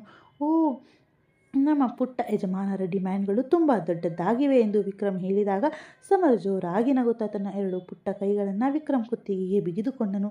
ದೂರದಲ್ಲಿ ನಿಂತಿದ್ದ ಸಿಂಧುವಿನ ತಾಯಿ ಇದೆಲ್ಲವನ್ನ ನೋಡುತ್ತಾ ನಿಂತಿದ್ದರು. ಅವರ ಮುಖದಲ್ಲಿ ಆಶ್ಚರ್ಯ ಮತ್ತು ನೆಮ್ಮದಿ ಎರಡೂ ಇತ್ತು ಕಾಣುತ್ತಿದ್ದವು. ಅವರು ತಮ್ಮ ಬದುಕಿನಲ್ಲಿ ಮೊದಲ ಬಾರಿಗೆ ಒಬ್ಬ ಅಪರಿಚಿತ ವ್ಯಕ್ತಿ ಸಮರ್ನೊಂದಿಗೆ ಇಷ್ಟೊಂದು ಆತ್ಮೀಯತೆಯಿಂದ ಇರುವುದನ್ನು ನೋಡುತ್ತಿದ್ದರು. ಸಾಮಾನ್ಯವಾಗಿ ಸಮರ್ ಅಷ್ಟು ಬೇಗ ಯಾರೊಂದಿಗೂ ಬೆರೆಯುವ ಮಗುವಾಗಿರಲಿಲ್ಲ. ಆದರೆ ಈ ವಿಕ್ರಮ್ನೊಂದಿಗೆ ಅವನು ಕೆಲವೇ ಗಂಟೆಗಳಲ್ಲಿ ಇಷ್ಟೊಂದು ಆಪ್ತನಾಗಿ ಬಿಟ್ಟಿದ್ದನು. ಅವರು ಮೆಲ್ಲಗೆ ವಿಕ್ರಮ್ನ ಬಳಿ ಬಂದು ಸಂಕೋಚದಿಂದ, ಬೇಡ, ಇವನನ್ನು ನನಗೆ ಕೊಟ್ಟು ಬಿಡಿ, ನಿಮಗೆ ತುಂಬ ತೊಂದರೆ ಕೊಡುತ್ತಿದ್ದಾನೆ ಅನಿಸುತ್ತಿದೆ ಎಂದರು. ವಿಕ್ರಮ್ ತಕ್ಷಣ ಅತ್ಯಂತ ಗೌರವದಿಂದ ಅವರ ಕಡೆ ತಿರುಗಿ, ಅಯ್ಯೋ ಇಲ್ಲ ಆಂಟಿ, ಇವನಿಂದ ನನಗೆ ಎಂತಹ ತೊಂದರೆ, ಎಷ್ಟು ಮುದ್ದಾದ ಮಗು ಇವನು ಎಂದು ಹೇಳುತ್ತಾ ಸಮರ್ನ ಕೂದಲನ್ನು ಪ್ರೀತಿಯಿಂದ ಕೆದಕಿದನು. ನನಗೆ ಇವನಿಂದ ಯಾವುದೇ ತೊಂದರೆ ಆಗುತ್ತಿಲ್ಲ, ಅಷ್ಟೇ ಅಲ್ಲದೆ ಇವನು ಈಗ ನನ್ನ ದೋಸ್ತಾಗಿ ಬಿಟ್ಟಿದ್ದಾನೆ ಎಂದನು ವಿಕ್ರಮ್ ನಗುತ್ತಾ. ಸಮರ್ ತಕ್ಷಣ ಮಧ್ಯದಲ್ಲಿ ಬಾಯಿ ಹಾಕಿ, ಬೆಸ್ಟ್ ಫ್ರೆಂಡ್ ಎಂದನು. ವಿಕ್ರಮ್ ಜೋರಾಗಿ ನಕ್ಕನು. ಹೌದು, ಬೆಸ್ಟ್ ಫ್ರೆಂಡ್ ಎಂದನು. ಕಾರಣವೇನೆಂದು ತಿಳಿಯದು ವಿಕ್ರಮ್ನ ಹೃದಯದಲ್ಲಿ ಆ ಮಗುವಿನ ಮೇಲೆ ಒಮ್ಮೆಗೆ ಜನ್ಮಾಂತರದ ಸೆಳೆತ ಉಂಟಾಗುತ್ತಿತ್ತು. ತಾನು ಇವನನ್ನು ಇಷ್ಟು ವರ್ಧಗಳಿಂದ ಬಲ್ಲೆನೇನೋ ಎಂಬಂತೆ ಭಾಸವಾಗುತ್ತಿತ್ತು. ಸಮರ್ ನಕ್ಕಾಗಲೆಲ್ಲ ವಿಕ್ರಮ್ ಮುಖದಲ್ಲೂ ತಾನಾಗಿಯೇ ನಗು ಮೂಡುತ್ತಿತ್ತು. ಅವನನ್ನು ತನ್ನ ತೋಳುಗಳಲ್ಲಿ ಹಿಡಿದಾಗ ವಿಕ್ರಮ್ನ ಇಡೀ ಮನಸ್ಸಿಗೆ ಒಂದು ವಿಚಿತ್ರವಾದ ನೆಮ್ಮದಿ ಸಿಗುತ್ತಿತ್ತು. ತನಗೆ ಯಾಕೆ ಹೀಗಾಗುತ್ತದೆ ಎಂದು ಅವನಿಗೆ ಸ್ವಂತ ಅರ್ಥವಾಗುತ್ತಿರಲಿಲ್ಲ. ಇನ್ನೊಂದೆಡೆ ಸಮಯ ಮೆಲ್ಲಗೆ ಉರುಳುತ್ತಿದ್ದರೂ ಸಿಂಧು ಇನ್ನೂ ಬಂಗಲೆಗೆ ವಾಪಸ್ ಬಂದೇ ಇರಲಿಲ್ಲ. ನಿಯಾ ಮಧ್ಯದಲ್ಲಿ ಬಾಗಿಲ ಕಡೆ ನೋಡುತ್ತಾ, ಅಪ್ಪ ಸಿಂಧು ಇಂದು ಬರಲಿಲ್ಲವೇ ಎಂದು ಕೇಳಿದಳು. ಆನಂದರಾವ್ ಗಡಿಯಾರ ನೋಡಿ, ಬಹುಶಃ ಅಲ್ಲಿ ಏನೋ ತೊಂದರೆಯ ಕೆಲಸದಲ್ಲಿ ಸಿಕ್ಕಿ ಹಾಕಿಕೊಂಡಿರಬೇಕು ಮಗಳೇ ಎಂದರು. ವಿಕ್ರಮ್ ಇವೆಲ್ಲವನ್ನ ಕೇಳಿಸಿಕೊಳ್ಳುತ್ತಿದ್ದನು. ಆದರೆ ಈಗ ಅವನ ಮುಖದಲ್ಲಿ ಮೊದಲಿನಂತಿದ್ದ ಆ ಕೋಪ ಅಥವಾ ಅಸಮಾಧಾನವಿರಲಿಲ್ಲ. ಬಹುಶಃ ಸಮರ್ನೊಂದಿಗೆ ಇಷ್ಟು ಸಮಯ ಕಳೆದ ನಂತರ ಅವನು ಅಪರಿಚಿತ ವೆಡ್ಡಿಂಗ್ ಪ್ಲಾನರ್ನ ಪರಿಸ್ಥಿತಿಯನ್ನು ಸ್ವಲ್ಪ ಮಟ್ಟಿಗೆ ಅರ್ಥ ಮಾಡಿಕೊಳ್ಳಲು ಆರಂಭಿಸಿದನು. ಅವಳು ಅಷ್ಟೊಂದು ದೂರ ಹೋಗಿ ಕೆಲಸ ಮಾಡುತ್ತಿದ್ದಾಳೆ ಎಂದರೆ ಖಂಡಿತವಾಗಿ ಅವಳಿಗೆ ಏನಾದರೂ ಅನಿವಾರ್ಯತೆ ಅಥವಾ ಜವಾಬ್ದಾರಿ ಇರಲೇಬೇಕು ಎಂದು ವಿಕ್ರಮ್ ಅತ್ಯಂತ ನಿಧಾನವಾಗಿ ಹೇಳಿದನು. ಆನಂದರಾವ್ ಸಣ್ಣಗೆ ನಕ್ಕು, ನಾನು ಮೊದಲೇ ಹೇಳಿದ್ದೆ ಅಲ್ವಾ ವಿಕ್ರಮ್, ಅವಳು ತುಂಬ ಜವಾಬ್ದಾರಿತ ಹುಡುಗಿ ಎಂದರು. ಹಳದಿ ಶಾಸ್ತ್ರ ಕಾರ್ಯಕ್ರಮ ಮೆಲ್ಲಗೆ ಮುಕ್ತಾಯದ ಹಂತಕ್ಕೆ ಬಂದಿದ್ದ ಅತಿಥಿಗಳು ಒಬ್ಬೊಬ್ಬರಾಗಿ ಹೊರಡಲಾರಂಭಿಸಿದ್ದರು. ನಿಯಾಳನ್ನು ಸ್ವಲ್ಪ ವಿಶ್ರಾಂತಿ ಪಡೆಯಲು ಒಳಗಿನ ಕೋಣೆಗೆ ಕರೆದೊಯ್ಯಲಾಯಿತು. ಆದರೆ ಸಮರ್ ಮಾತ್ರ ಇನ್ನು ವಿಕ್ರಮ್ನನ್ನು ಬಿಟ್ಟು ಕದಲುತ್ತಿರಲಿಲ್ಲ. ಅವನ ಶರ್ಟ್ ಬಟನ್ ಹಿಡಿಯುವುದು, ಗಡಿಯಾರದೊಂದಿಗೆ ಆಟವಾಡುವುದು, ಕೂದಲನ್ನು ಎಳೆಯುವುದು ಮಾಡುತ್ತಿದ್ದನು. ವಿಕ್ರಮ್ ಅದಕ್ಕೆಲ್ಲ ಕೇವಲ ಮುಗುಳ್ನಗುತ್ತಿದ್ದನೇ ಹೊರತು ಬೇಸರ ಮಾಡಿಕೊಳ್ಳುತ್ತಿರಲಿಲ್ಲ. ಇವನು ಈಗ ನಿಮ್ಮನ್ನು ಬಿಡುವ ಹಾಗೆ ಕಾಣುತ್ತಿಲ್ಲ ವಿಕ್ರಮ್ ಎಂದು ನೀಲಿಮಾ ಅವರು ನಗುತ್ತಾ ಹೇಳಿದರು. ಏನು ತೊಂದರೆ ಇಲ್ಲ ಅಮ್ಮ ಎಂದು ವಿಕ್ರಮ್ ಸಮರ್ನನ್ನು ತನ್ನ ತೋಳುಗಳಲ್ಲಿ ಇನ್ನೂ ಭದ್ರವಾಗಿ ಹಿಡಿದುಕೊಳ್ಳುತ್ತಾ, ನನಗೂ ಇವನ ಅಭ್ಯಾಸವಾಗಿ ಹೋಗಿದೆ ಎಂದನು ಪ್ರೀತಿಯಿಂದ. ಸಂಜೆಯಾಗುತ್ತಾ ಬಂದಾಗ ಸಿಂಧುವಿನ ತಾಯಿ, ಮಗನೇ, ಈಗ ನಾವು ಹೊರಡಬೇಕು ಎಂದರು. ವಿಕ್ರಮ್ ತಕ್ಷಣವೇ, ನಾನೇ ನಿಮ್ಮನ್ನು ಮನೆಯಲ್ಲಿ ಬಿಟ್ಟು ಬರುತ್ತೇನೆ ಆಂಟಿ ಎಂದನು. ಅಯ್ಯೋ ಬೇಡ ಬೇಡ ಮಗನೇ, ನಿಮಗೆ ಯಾಕೆ ಶ್ರಮ ಎಂದರು. ಅವರು ನಿರಾಕರಿಸಲು ಪ್ರಯತ್ನಿಸಿದರು. ವಿಕ್ರಮ್ ಅತ್ಯಂತ ವಿನಯದಿಂದ, ಪ್ಲೀಸ್ ಆಂಟಿ, ನನ್ನ ಫ್ರೆಂಡ್ಗೋಸ್ಕರ ನಾನಿಷ್ಟನ್ನಾದರೂ ಮಾಡಬೇಕಲ್ಲವೇ ಎಂದು ಹೇಳಿ ಕೊನೆಗೂ ಅವರಿಬ್ಬರನ್ನ ತನ್ನದೇ ಕಾರಿನಲ್ಲಿ ಅವರ ಮನೆಗೆ ಬಿಡಲು ಹೊರಟನು. ದಾರಿಯುದ್ದಕ್ಕೂ ಸಮರ್ ಅವನು ಮಾಡಬಲ್ಲೇ ಕುಳಿತು ನಿರಂತರವಾಗಿ ಹರಟೆ ಹೊಡೆಯುತ್ತಿದ್ದನು. ನೀವು ಮುಂಬೈನಲ್ಲಿ ಇರ್ತೀರಾ ಸರ್ ಎಂದು ಕೇಳಿದಾಗ, ಇಲ್ಲ ಕಂದ, ನಾನು ಬೆಂಗಳೂರಿನಲ್ಲಿ ಇರುತ್ತೇನೆ, ಅಲ್ಲಿ ದೊಡ್ಡ ದೊಡ್ಡ ಬಿಲ್ಡಿಂಗ್ಗಳಿರುತ್ತವೆ ಎಂದನು. ವಿಕ್ರಮ್, ನನ್ನನ್ನು ಅಲ್ಲಿಗೆ ಕರೆದುಕೊಂಡು ಹೋಗುತ್ತೀರಾ ಎಂದು ಸಮರ್ ಮುಗ್ಧತೆಯಿಂದ ಕೇಳಿದನು. ವಿಕ್ರಮ್ ಸಣ್ಣಗೆ ನಗುತ್ತಾ, ಖಂಡಿತವಾಗಿ ಕರೆದುಕೊಂಡು ಹೋಗುತ್ತೇನೆ, ಪ್ರಾಮಿಸ್, ಪಕ್ಕಾ ಪ್ರಾಮಿಸ್ ಎಂದನು. ಸಮರ್ ಖುಷಿಯಿಂದ ಒಮ್ಮೆಗೆ ವಿಕ್ರಮ್ನ ಕೆನ್ನೆಗೆ ಗಟ್ಟಿಯಾಗಿ ಒಂದು ಮುತ್ತನ್ನಿಟ್ಟನು. ಒಂದು ಕ್ಷಣದಲ್ಲಿ ವಿಕ್ರಮ್ನ ಇಡೀ ಕಠಿಣ ಮನಸ್ಸು ಒಳಗಿನಿಂದ ಸಂಪೂರ್ಣವಾಗಿ ಕರಗಿ ನೀರಾದಂತೆ ಭಾಸವಾಗಿತ್ತು. ಅವನು ಅರಿಯದೆಯೇ ಆ ಮಗುವನ್ನು ತನ್ನ ಎದೆಗೆ ಇನ್ನೂ ಹತ್ತಿರಕ್ಕೆ ಅಪ್ಪಿಕೊಂಡನು. ಸ್ವಲ್ಪ ಸಮಯದ ನಂತರ ಕಾರು ಸಿಂಧುವಿನ ಮನೆಯ ಮುಂದೆ ಬಂದು ನಿಂತಿತ್ತು. ವಿಕ್ರಮ್ ತಾನೇ ಖುದ್ದಾಗಿ ಕೆಳಗಿಳಿದು ಕಾರಿನ ಬಾಗಿಲನ್ನು ತೆರೆದನು. ತುಂಬ ಧನ್ಯವಾದಗಳು ಮಗನೇ ಎಂದು ಸಿಂಧುವಿನ ತಾಯಿ ಪ್ರೀತಿಯಿಂದ ಹೇಳಿದರು. ಹಾಗೆಲ್ಲ ಅನ್ನಬೇಡಿ ಆಂಟಿ ಎಂದು ವಿಕ್ರಮ್ ವಿನಯದಿಂದ ಉತ್ತರಿಸಿದನು. ನಂತರ ಅವನು ಸಮರ್ ಕಡೆ ನೋಡಿ, ಸಮರ್ ಇನ್ನು ಅವನ ಕೈಯನ್ನು ಗಟ್ಟಿಯಾಗಿ ಹಿಡಿದುಕೊಂಡಿದ್ದನು. ಬಾಯ್ ಚಾಂಪ್, ಮತ್ತೆ ಸಿಗೋಣ ಅಲ್ವಾ ಎಂದು ವಿಕ್ರಮ್ ಕೇಳಿದಾಗ, ಖಂಡಿತ ಸಿಗುತ್ತೀರಾ ತಾನೇ ಎಂದು ಸಮರ್ ತನ್ನ ದೊಡ್ಡ ಕಣ್ಣುಗಳಿಂದ ಕೇಳಿದನು. ವಿಕ್ರಮ್ ಕೆಲ ಕ್ಷಣ ಕಾಲ ಅವನನ್ನೇ ನೋಡುತ್ತಿದ್ದನು. ಕಾರಣವಿಲ್ಲದೆ ಅವನ ಹೃದಯದ ಮೂಲೆಯಲ್ಲೊಂದು ಸಣ್ಣ ನೋವು ಅಥವಾ ಸೆಳೆಯುತ್ತ ಉಂಟಾಗಿತ್ತು. ಖಂಡಿತ ಸಿಗುತ್ತೇನೆ ಕಂದ ಎಂದು ಅತ್ಯಂತ ಮೃದುವಾಗಿ ಹೇಳಿದನು. ಕೊನೆಗೂ ಸಮರ್ ತನ್ನ ಅಜ್ಜಿಯ ಕೈ ಹಿಡಿದುಕೊಂಡು ಒಳಗೆ ನಡೆದನು. ವಿಕ್ರಮ್ ಕೆಲವು ಸೆಕೆಂಡ್ಗಳ ಕಾಲ ಅಲ್ಲಿಯೇ ಸ್ತಬ್ಧವಾಗಿ ನಿಂತು ಬಿಟ್ಟನು. ನಂತರ ದೀರ್ಘವಾಗಿ ನಿಟ್ಟುಸಿರುಬಿಟ್ಟು ಕಾರಿನೊಳಗೆ ಕುಳಿತುಕೊಂಡನು. ಅವನ ಕಾರು ಮೆಲ್ಲಗೆ ಅಲ್ಲಿಂದ ಹೊರಡಲಾರಂಭಿಸಿತು. ಆದರೆ ಅದೇ ಕ್ಷಣದಲ್ಲಿ ಅವನ ಹೃದಯದಲ್ಲಿ ಇದ್ದಕ್ಕಿದ್ದಂತೆ ಒಂದು ವಿಚಿತ್ರವಾದ ತಳಮಳ ಉಂಟಾಯಿತು. ತಾನು ಏನನ್ನೋ ಅತ್ಯಂತ ಅತ್ಯಂತ ಅಮೂಲ್ಯವಾದದ್ದನ್ನು ಇಲ್ಲೇ ಬಿಟ್ಟು ಹೋಗುತ್ತಿದ್ದೇನೇನೋ, ತನ್ನದೇ ಆದ ಯಾವುದೋ ಒಂದು ಬದುಕಿನ ಭಾಗ ಹಿಂದೆ ಉಳಿದು ಹೋಗಿದೆಯೇನೋ ಎಂಬ ಭಾವ ಕಾಡತೊಡಗಿತು. ಅವನು ಅರಿಯದೇ ಕಾರಿನ ರಿವ್ಯೂ ಮಿರರ್ನ ಕಡೆಗೆ ಕಣ್ಣಾಡಿಸಿದನು. ಅದೇ ಕ್ಷಣದಲ್ಲಿ ಎದುರಿಗಿನ ರಸ್ತೆಯ ಮತ್ತೊಂದು ಬದಿಯಲ್ಲಿ ಅದೇ ಒಂದು ಆಟೋ ಬಂದು ನಿಂತಿತ್ತು. ಆ ಆಟೋದಿಂದ ಒಬ್ಬ ಹುಡುಗಿ ಅತ್ಯಂತ ಗಡಿಬಿಡಿಯಲ್ಲಿ ಕೆಳಗಿಳಿಯುತ್ತಿದ್ದಳು. ಗಾಳಿಯಲ್ಲಿ ಹಾರಾಡುತ್ತಿದ್ದ ಅವಳ ಬಿಟ್ಟ ಕೂದಲು ಅವಳ ಬೆನ್ನಿನ ಮೇಲೆ ಲಾಸ್ಯವಾಡುತ್ತಿತ್ತು. ಅವಳು ತಿಳಿ ಹಳದಿ ಚೂಡಿದಾರ್ ಧರಿಸಿದ್ದಳು ಮತ್ತು ಅವಳ ಕೈಯಲ್ಲಿ ಕೆಲವು ಇವೆಂಟ್ ಫೈಲ್ಗಳಿದ್ದವು. ಅದನ್ನು ನೋಡುತ್ತಿದ್ದಂತೆ ವಿಕ್ರಮ್ನ ಉಸಿರಾಟ ಒಂದು ಕ್ಷಣ ಪೂರ್ತಿ ನಿಂತು ಹೋದಂತಾಯಿತು. ಅವನ ಹೃದಯದ ಬಡಿತ ಇದ್ದಕ್ಕಿದ್ದಂತೆ ಅತ್ಯಂತ ತೀವ್ರವಾಗಿತ್ತು. ಅವನಿಗೆ ಕೇವಲ ಆ ಹುಡುಗಿಯ ಬೆನ್ನಿನ ಭಾಗ ಮಾತ್ರ ಕಾಣಿಸುತ್ತಿದ್ದಾದರೂ ಅವನ ಇಡೀ ಅಂತರಾತ್ಮ ಒಮ್ಮೆಗೆ ತಲ್ಲಣಗೊಂಡು ಬಿಟ್ಟಿತ್ತು. ಅವನು ತಕ್ಷಣವೇ ಕಾರಿಗೆ ಬ್ರೇಕ್ ಹಾಕಿ ಗಾಬರಿಯಿಂದ ಕಾರಿನಿಂದ ಹೊರಗೆ ಧುಮುಕಿದನು. ಅವನ ಹೃದಯದ ಬಡಿತ ಈಗ ಎಷ್ಟು ಜೋರಾಗಿತ್ತೆಂದರೆ ಅವನಿಗೆ ತನ್ನದೇ ಉಸಿರಾಟದ ಧ್ವನಿ ಕಿವಿಗೆ ಅಪ್ಪಳಿಸುವಂತೆ ಭಾಸವಾಗುತ್ತಿತ್ತು. ಅವನ ಎದೆಯೊಳಗೆ ಒಂದು ವಿಚಿತ್ರವಾದ ನೋವು ಕಾಣಿಸಿಕೊಂಡಿತ್ತು. ಹಲವಾರು ವರ್ಷಗಳ ಹಿಂದೆ ಮಾಯವಾಗಿದ್ದ ಆ ಹಳೆ ಗಾಯ ಇಂದು ಇದ್ದಕ್ಕಿದ್ದಂತೆ ಮತ್ತೆ ಹಸಿಯಾದಂತೆ, ತನ್ನ ಇಡೀ ಪ್ರಪಂಚವೇ ತನ್ನ ಕಣ್ಣೆದುರು ನಿಂತಂತೆ ಭಾಸವಾಗಿತ್ತು. ಅವನ ಆ ಹುಡುಗಿಯ ಕಡೆ, ಅಂದರೆ ಸಿಂಧುವಿನ ಕಡೆ ಅತ್ಯಂತ ತೀವ್ರವಾದ ಹೆಜ್ಜೆಗಳನ್ನಿಡುತ್ತಾ ಮುನ್ನಡೆದನು. ಕತೆ ಇಲ್ಲಿಗೆ ಮುಕ್ತಾಯವಾಗುತ್ತದೆ. ಇಂದಿನ ಭಾಗ ನಿಮಗೇನಿಸ್ತು? ದಯವಿಟ್ಟು ಕಮೆಂಟ್ ಬಾಕ್ಸ್ನಲ್ಲಿ ನಿಮ್ಮ ಅನಿಸಿಕೆಗಳನ್ನು ಮರೆಯದೇ ತಿಳಿಸಿ. ಈ ಕತೆ ಇಷ್ಟವಾಗಿದ್ದರೆ ವಿಡಿಯೋವನ್ನು ಲೈಕ್ ಮಾಡಿ, ಶೇರ್ ಮಾಡಿ ಮತ್ತು ನಮ್ಮ ಚಾನಲನ್ನು ಮರೆಯದೇ ಸಬ್ಸ್ಕ್ರೈಬ್ ಮಾಡಿಕೊಳ್ಳಿ. ನಾಳೆಯ ಭಾಗ ಇನ್ನೂ ರೋಚಕವಾಗಿ ಹಾಗೂ ಅತ್ಯಂತ ಸುಂದರವಾಗಿರಲಿದೆ. ವೀಕ್ಷಿಸುವುದನ್ನು ಖಂಡಿತ ಮರೆಯಬೇಡಿ. ಧನ್ಯವಾದಗಳು. ಕಥೆಯ ಮುಂದಿನ ಭಾಗ ರೋಚಕ ಭಾಗದೊಂದಿಗೆ ಮತ್ತೆ ಸಿಗೋಣ. ಅಲ್ಲಿಯವರೆಗೂ ಎಲ್ಲರೂ ಖುಷಿಯಾಗಿರಿ, ಆರೋಗ್ಯವಾಗಿರಿ.